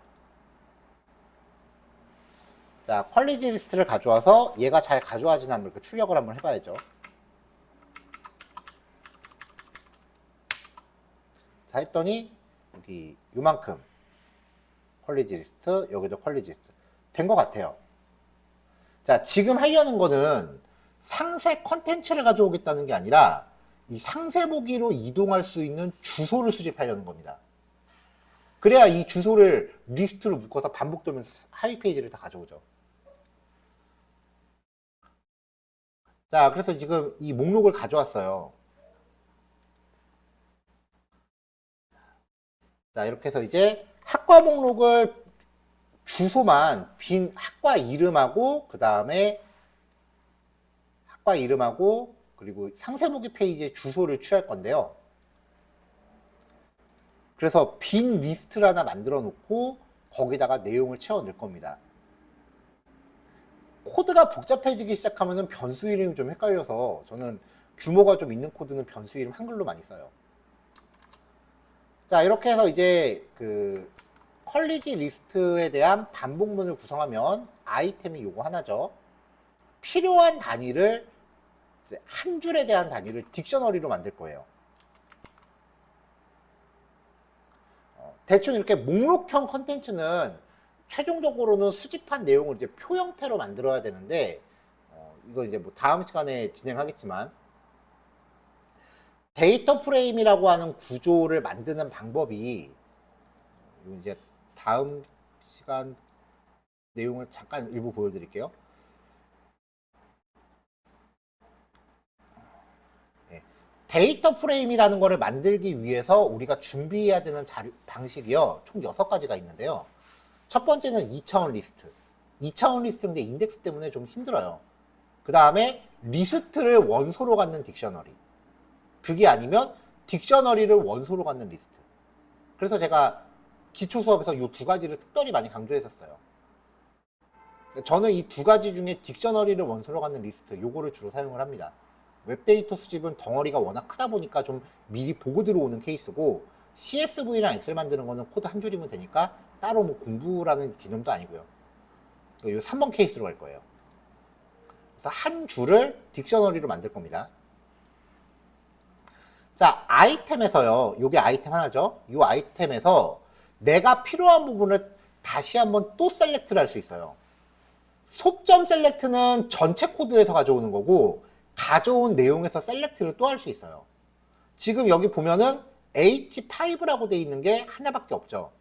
H가 이제 헤딩 줄임말이에요. 제목이란 뜻으로 쓰이는 태그고요. H1은 큰 제목부터 1수준부터 6수준까지 있어요.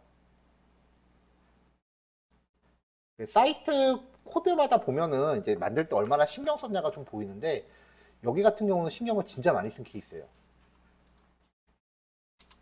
자, 그래서 H5를 또 셀렉트를 하겠습니다.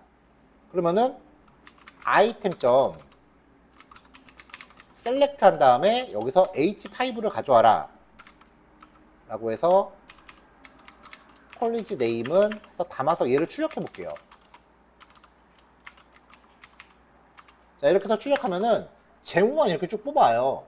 되는구나 싶으니까, 근데 글자를 뽑아야겠죠? 일단은 리스트예요. 셀렉트 함수의 결과는 항상 리스트라고 말씀드렸죠? 여기서 0번째를 취할게요. 그럼 또 리스트 빠지고 원소만 취하죠? 여기서 텍스트만 취할게요.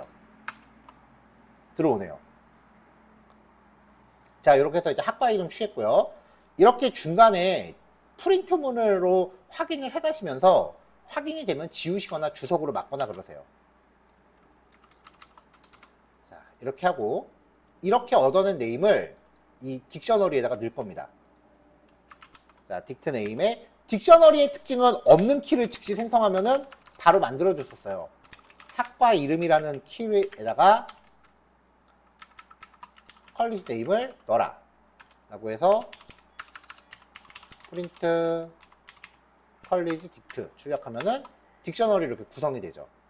이제 여기에다가 정보를 계속 수집해 갖고 추가할 거예요. 전체적으로 반복문 안에 있다는 거 잊지 마세요. 자, 그럼 이제 다시 아이템을 뽑아 볼게요. 자, 여기에서 이번에 취득하려는 거는요, 상세보기 페이지 주소입니다. 이 주소 값이요. 마스코트 이미지는 필요 없으니까 뺄 거고요. 자, 상세보기 이미지의 주소예요. 그러면은 이 아이템 안에서 뷰라고 하는 클래스로 접근하면 되겠네요. 그래서 아이템.셀렉트 클래스는 점이죠. 뷰 하면은 셀렉트 함수의 원소는 항상 리스트다. 근데 원소가 보니까 한 개밖에 없죠. 얘도 0번째 바로 취합니다. 자, 지금 얘는 속성을 가져와야 되는 거예요. 속성을 어트리뷰트라고 하거든요. 자, 얘를 일단 뷰라는 이름에다 하나 담을게요. 자, 이렇게 해서 프린트 뷰라고 하면은 결과 똑같겠죠? 속성은요, 이 객체의 htrs라는 딕셔너리로 존재해요. 딕셔너리 있죠. 그럼 여기서 우리가 href만 취하면 href가 클릭했을 때 이동할 주소입니다. 이것도 이제 HTML을 좀 아시면 편한 부분인데, A라고 하는 태그가요, 원래 링크 만들 때 쓰는 거예요. 여기에 href 속성은 클릭했을 때 이동할 주소예요. 그러니까 저는 이거를 알고 있는 상태였기 때문에 처음부터 이 A 태그를 타겟으로 진행을 한 거예요. 자, 이렇게 해서 이제 href를 뽑아서 출력을 해보면 주소권만 취해져요.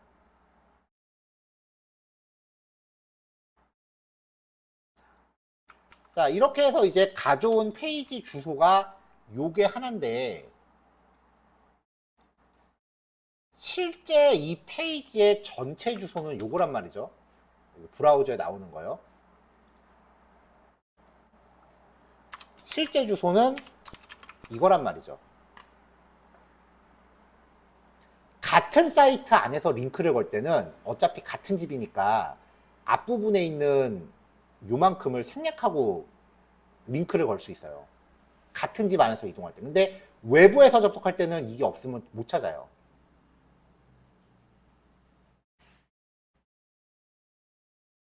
비슷한 느낌이 뭐가 있을까요?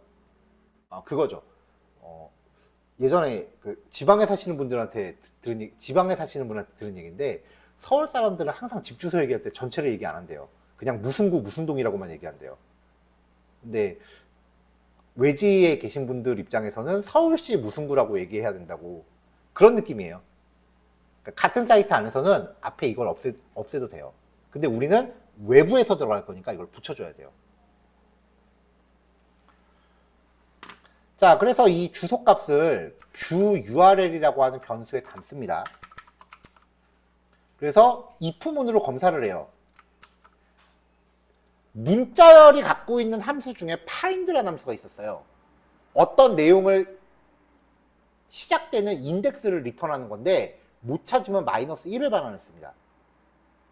find 함수는요, 실제 용도가 위치를 찾는 게 아니라 문자열 검색이에요. 자, 가져온 URL에서 홈페이지 앞부분 주소를 못 찾았다면 앞부분 주소를 붙여서 주소를 보완합니다. 이렇게 해서 URL을 체크하면 완전한 주소가 만들어지죠. 자, 이제부터 진짜 힘들어요. 지금은 그나마 한 페이지 하고 있는 건데 이제 가뜩이나 반복문 안에 있는데 반복문 안에서 이 주소를 반복 돌면서 다 취할 겁니다. 그래서 이 주소를 취합니다. 반복 돌면서요. 그러면은 이 하위 페이지를 다 취하는 거잖아요. 자, 검사해야죠. 상태 코드 정상인지 확인해서 정상일 때만 처리할 거고요. 이 가져온 내용을 다시 또 페이지 소비란 이름으로 가져옵니다. 지금 이 페이지 소비를 출력하면 엄청 많아요. 출력 결과가. 주소 하나 나오고 계속 이렇게 들어가잖아요. 이게 모든 학부 페이지를 다 접속해서 사이트 주소를 다 긁어 오는 거니까 출력 결과가 어마어마해져요. 이제부터는 눈으로 따라가는 게 슬슬 버거워져요. 그래서 크롤링을 정말 잘 다루시려면 HTML 공부하시는 건 진짜 필수예요. 왜냐면은 코드를 내가 알면은 아, 얘가 어떻게 짰겠구나라는 게 대충 예상이 되거든요. 자, 상세 보기 페이지로 들어간 겁니다, 지금. 자, 여기서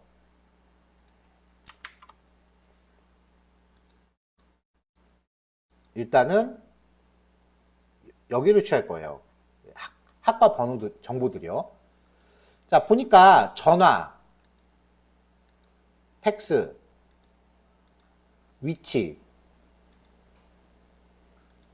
이메일 없는 경우, 이메일은 여기 밑에 있네요.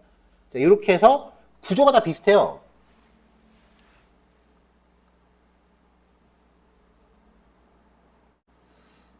자, 보면 이제 클래스를 먼저 찾을게요. 여기는 아무것도 없으니까 최소한 클래스라도 있는 데서 시작을 해야 돼요.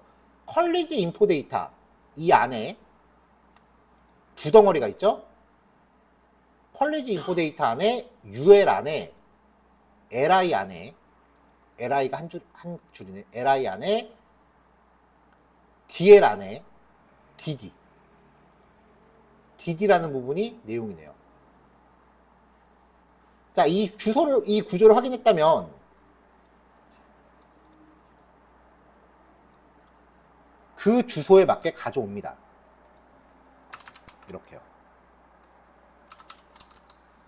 자, 이쯤 되면 이제 전체적으로 반복문 안에서 돌고 있는 거니까 되게 많이 들어가잖아요.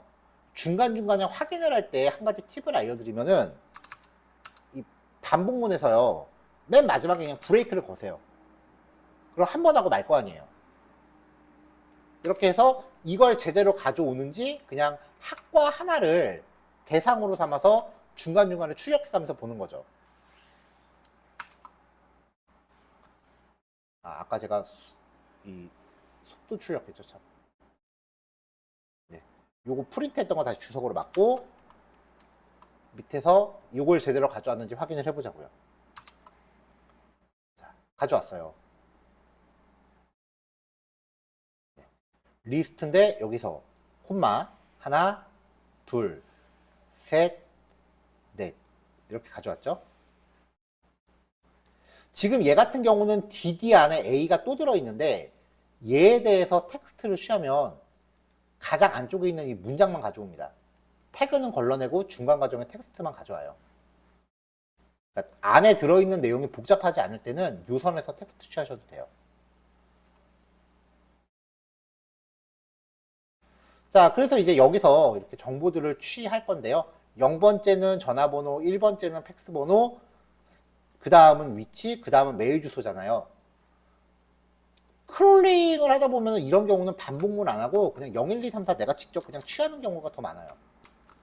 자, 0번째는 전화번호, 1번째는 팩스, 2번째는 위치.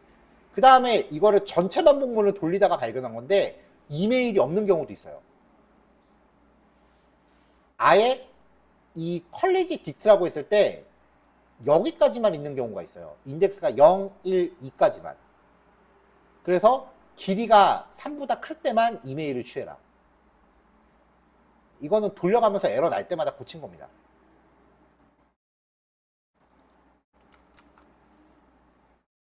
자, 이렇게 해서 지금 이 퀄리지 딕트라고 하는 항목을 하나 또 출력을 해보면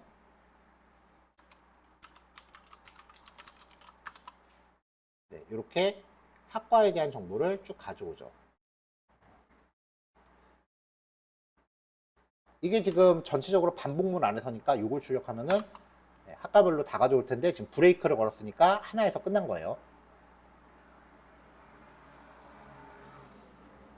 자, 그 다음에 다시 학과 소개. 컬리지 텍스트 안에 P입니다. 요거는 간단하겠네요.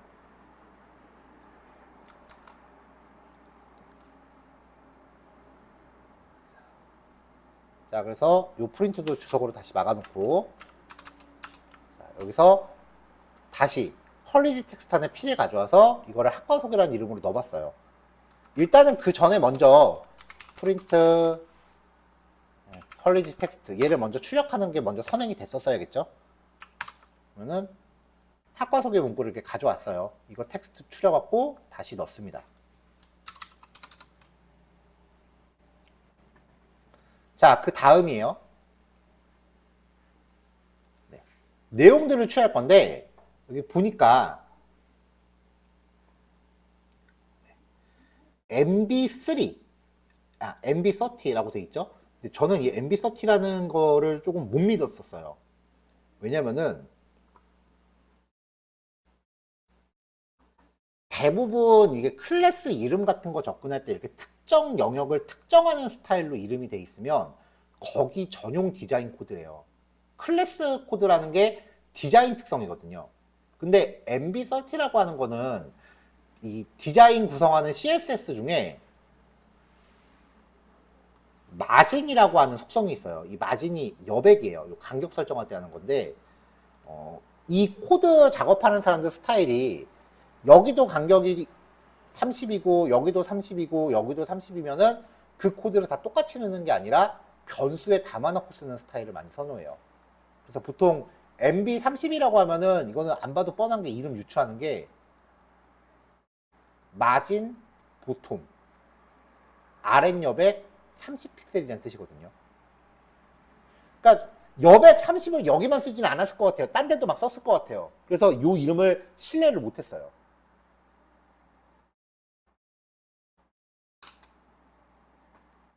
그래서 이건 안 되겠다 싶어서 좀 더 타고 올라갔죠. 그러면 컬리지 텍스트도 아니고 컬리지 텍스트는 여기 위쪽이니까 여기는 안 되겠다 싶어서 다시 또 타고 올라갑니다.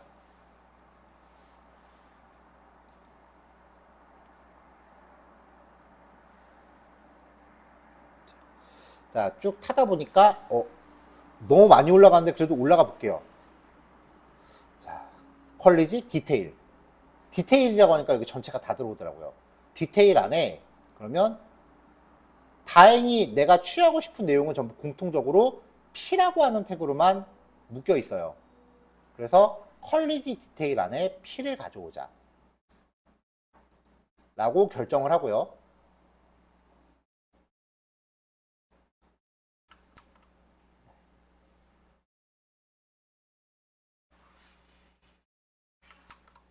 컬리지 디테일 안에 P를 취했습니다.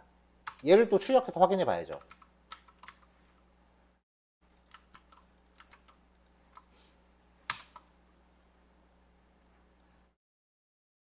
아까 위에서 출력한 건 주석으로 맞고요.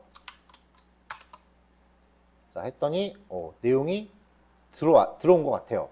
여기 리스트 하나 끊겨 있고 또 쭉 가다 보니까 여기서 리스트 끊겨 있고 제대로 접근한 것 같아요. 그래서 이거에 대해서 처음에는 코드를 이렇게 짰어요. 퀄리지트의 0번째 텍스트의 앞뒤 공백 제거해서 무엇을 배울까요에다 넣고 그 다음 거는 이렇게 넣고 처음에는 그냥 이렇게 다 넣고 끝냈습니다.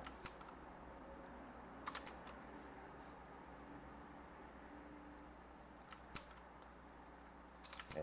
이런 식으로 이제 넣어갖고 그 하나를 완성을 했는데 이렇게 해서 딱 해서 데이터가 쭉 들어오는구나 이렇게 해서 생각을 했는데 이렇게 하나에 대해서 맞춤형으로 만들어 놓고 전체를 반복 돌리면서 테스트 해봤더니 이 데이터가 4개가 풀세트이긴 하지만 학과별로 3개만 있는 학과도 있고 2개만 있는 학과도 있고 하나만 있는 학과도 있고 어떤 학과는 아예 텍스트가 없는 학과도 있더라고요.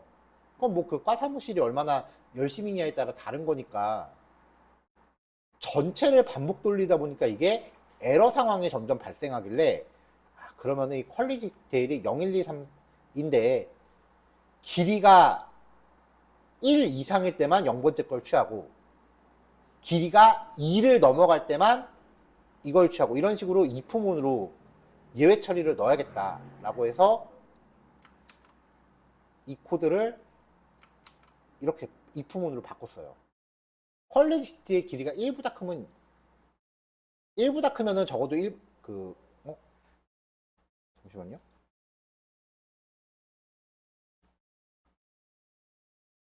영번째 것도 다시. 자, 길이가 0보다 크다라는 거는 최소 1이라는 거잖아요. 길이가. 그러면 0번째 건 당연히 있다는 거죠. 길이가 1보다 크다라는 거는 최소 길이가 2 이상이라는 얘기니까 0, 1까지는 있는 거고요. 그러니까 1번째 접근한 거고. 길이가 2보다 크면은 최소 3 이상이라는 거니까 인덱스가 2까지는 있는 거죠. 이런 식으로 해서 가져온 컨텐츠의 길이에 따라서 다음 위치에 접근할지를 결정했습니다. 자, 이렇게 해서 최종적으로 딕셔너리를 만들면 이 딕셔너리를 아까 준비했었던 리스트에 어펜드 시켰고요. 이제 다 된 것 같으니까 얘를 쭉 반복 돌려요.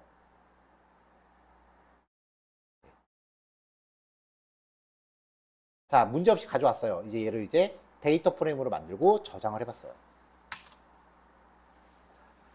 그러면 뽑혀옵니다.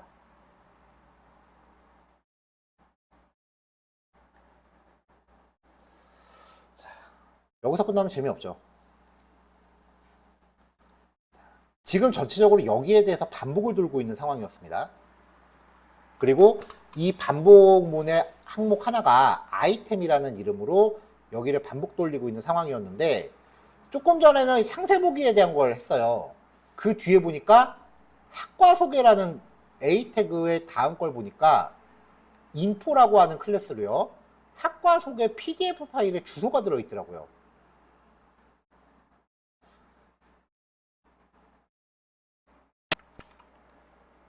그래서 얘는 얘대로 두고요. 아이템에서 인포라는 클래스 가져서 0번째로 취했습니다. 자, 그러면은 PDF 파일이 주소가 나올 텐데 거기서 다시 한번 아까랑 똑같이 href 속성을 취했습니다. 우리는 다운로드도 가능합니다. 이제 파일 이름은 학과 이름으로 지정했습니다.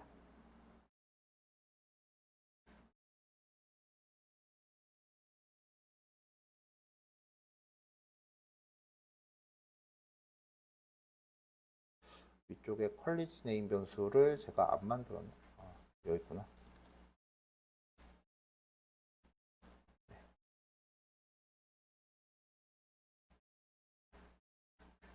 자, 이게 지금 if은 안에 들어가 있는데 if은 밖에서 되는 게 맞아요. 이렇게요. 근데 뭐 상관은 없긴 하겠네요, 이거는. 얘는 이 안으로 들어가서 코딩돼도 상관없습니다. 어차피 이 if문 자체가 하나의 학과 목록이니까. 자, 이렇게 해서 이제 실행을 하면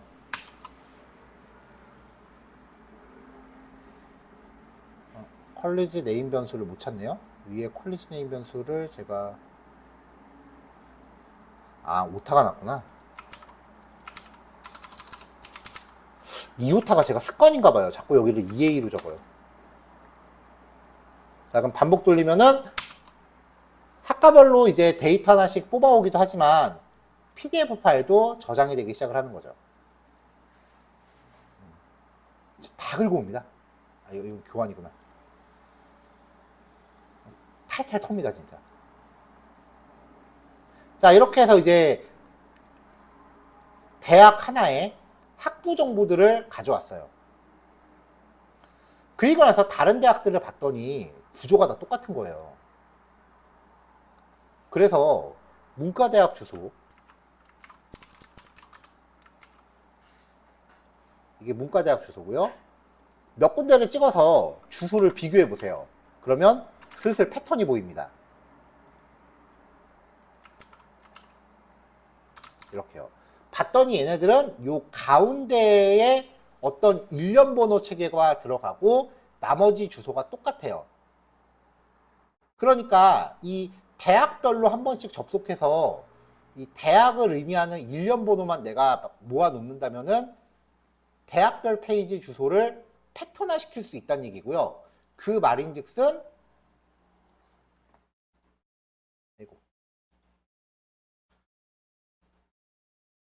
전체를 다 시도할 수 있다는 얘기죠. 자, 그래서 어제처럼요, 얘를 10번 파일로 하나 복사를 하시고요. 비교할게요, 어제처럼요, 코드요. 자, 필요한 모듈 참조 똑같고요. 접속 객체 생성 똑같고요. 아까 확인한 것처럼 대학별로 번호가 있길래 그 번호를 리스트로 만들었습니다. 그리고 지금 우리가 이게 대학 하나를 접근하는 거잖아요. 이 블록 전체가 대학 하나에 대해서 접근하는 거죠. 그래서 이 블록 전체를 탭키 한번 쳐서 안으로 밀고요. 반복문으로 묶었어요. 무슨 반복문이냐? 요걸로 반복하는 거죠. 그리고 여기 가운데 들어가는 요 학과 번호만 형식 문자로 바꿨습니다. 이 C는 리스트 원소 하나죠. 그러니까 URL을 만들 때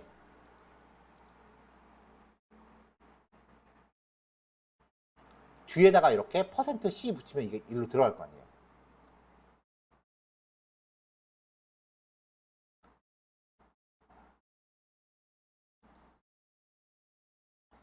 자, 이렇게 해서 이제 반복문 처리를 준비를 했는데, 자, 이렇게 해서 컨텐츠를 이거는 지금 한 페이지에만 접속해서 갖고 온 거니까, 블록을 쪼개놨는데요. 지금 이거는 여러 페이지를 반복 돌면서 가져올 거니까 그때마다 이 소비라는 객체는 새로 만들게 돼요. 그래서 이 소업을 가져온 이후에 후속 처리, 뒤에 있는 요거를 밑에다가 이어 붙였어요. 반복 돌면서 한 번에 다 하라고.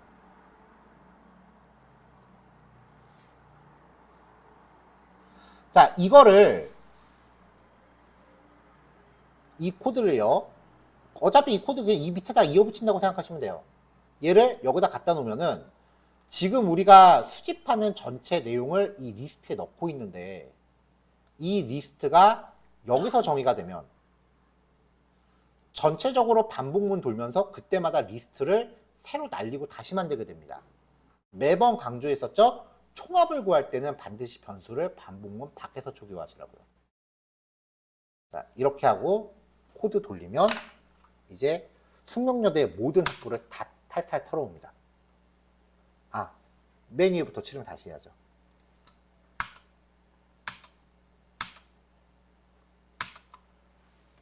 숙명여대의 모든 학부를 진짜 다 털어옵니다. 되게 많더라고요. 저도 그냥 제가 관심 있는 학과들만 알았지.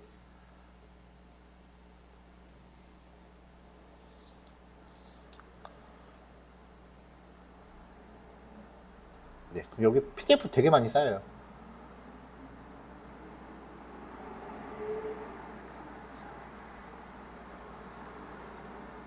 한꺼번에 여러 개를 다운받다 보면은 중간중간에 이렇게 PDF 파일 같은 거, PDF가 이렇게 없는 데도 있더라고요.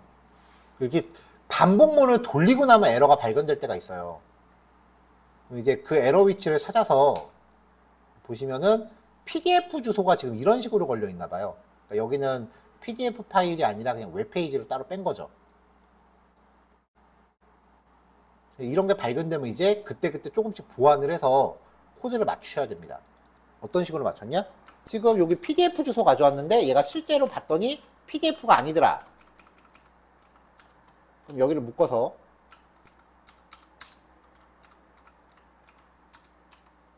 if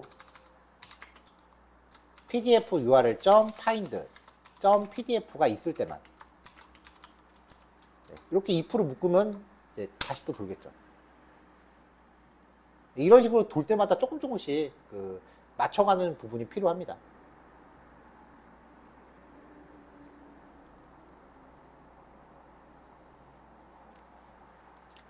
자, 대부분 통계를 목적으로 하실 때는 일반적인 수치값만 수집하시면 되기 때문에 이렇게까지 복잡하게 들어가시진 않을 거예요.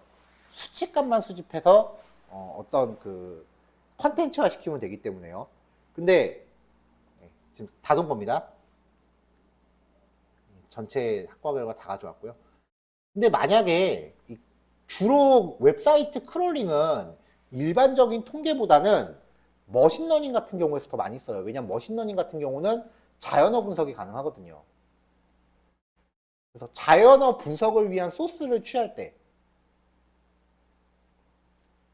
가장 일반적으로 많이 하는 게 덧글 같은 거 엄청 많이 수집한 다음에 그 덧글이 긍정 표현인지 부정 표현인지 이제 해갖고 분류하는 거.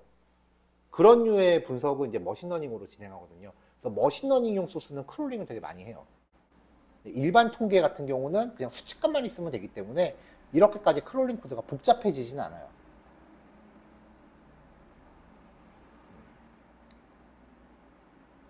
그래서 실제로 이제 머신러닝으로 진행되는 예제 중에 자연어 처리에서 이제 일반적인 게 쇼핑이나 아니면은 쇼핑 많이 하죠. 쇼핑몰 후기 덧글을 수집을 해갖고 그 후기가 긍정적인 후기냐 부정적인 후기냐 그런 거를 이제 판단하는 그런 분석을 많이 하죠.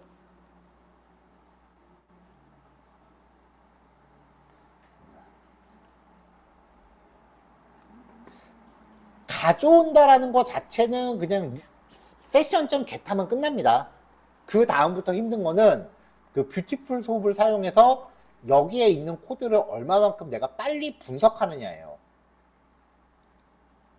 근데 보시다시피 노가다가 굉장히 심하고요. 그 시행착오를 많이 줄이시려면은 HTML이라는 거에 좀 친숙해지실 필요가 있어요. 자, 오늘 진도 내용은 여기까지고요. 다음 시간에 크롤링을 한번 더 할 건데요. 지금 우리가 하는 이 크롤링은 웹브라우저 딱 들어갔을 때 페이지 소스 보기 했을 때 웹사이트의 소스 코드가 전부 그대로 노출이 되는 형태예요.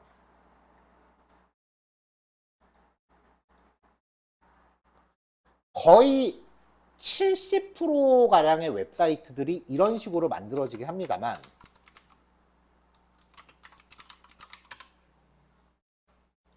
일부 사이트들은요. 여기서 이제 코드 워드웹툰 가서 코드를 열어보면 코드가 굉장히 조촐해요. 이게 끝이에요.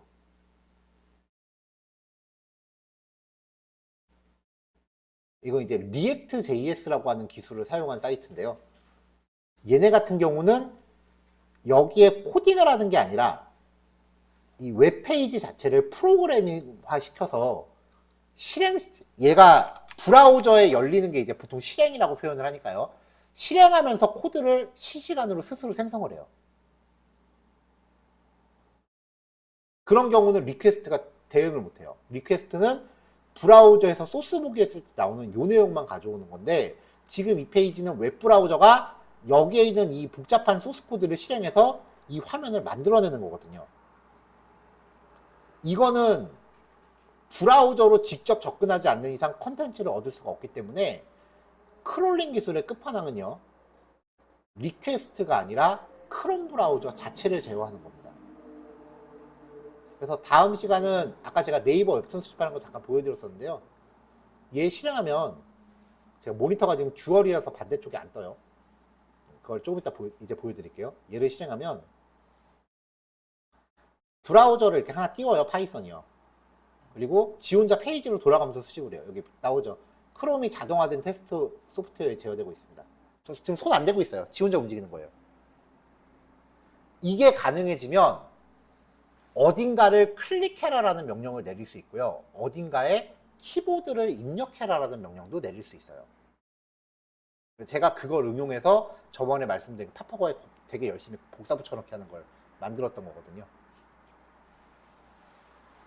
다음 시간에 이제 셀리니움이라고 하는 쿨링 기술의 끝판왕입니다. 그거 소개해드리고 그 다음에 이제 판다스 개요 정도, 그렇게 아마 다음 스토리를 진행할 것 같습니다. 자, 남은 시간 요 코드 정리하시면 되고요. 오늘 여기까지 진행할게요. 녹화 끄겠습니다. 수고하셨어요.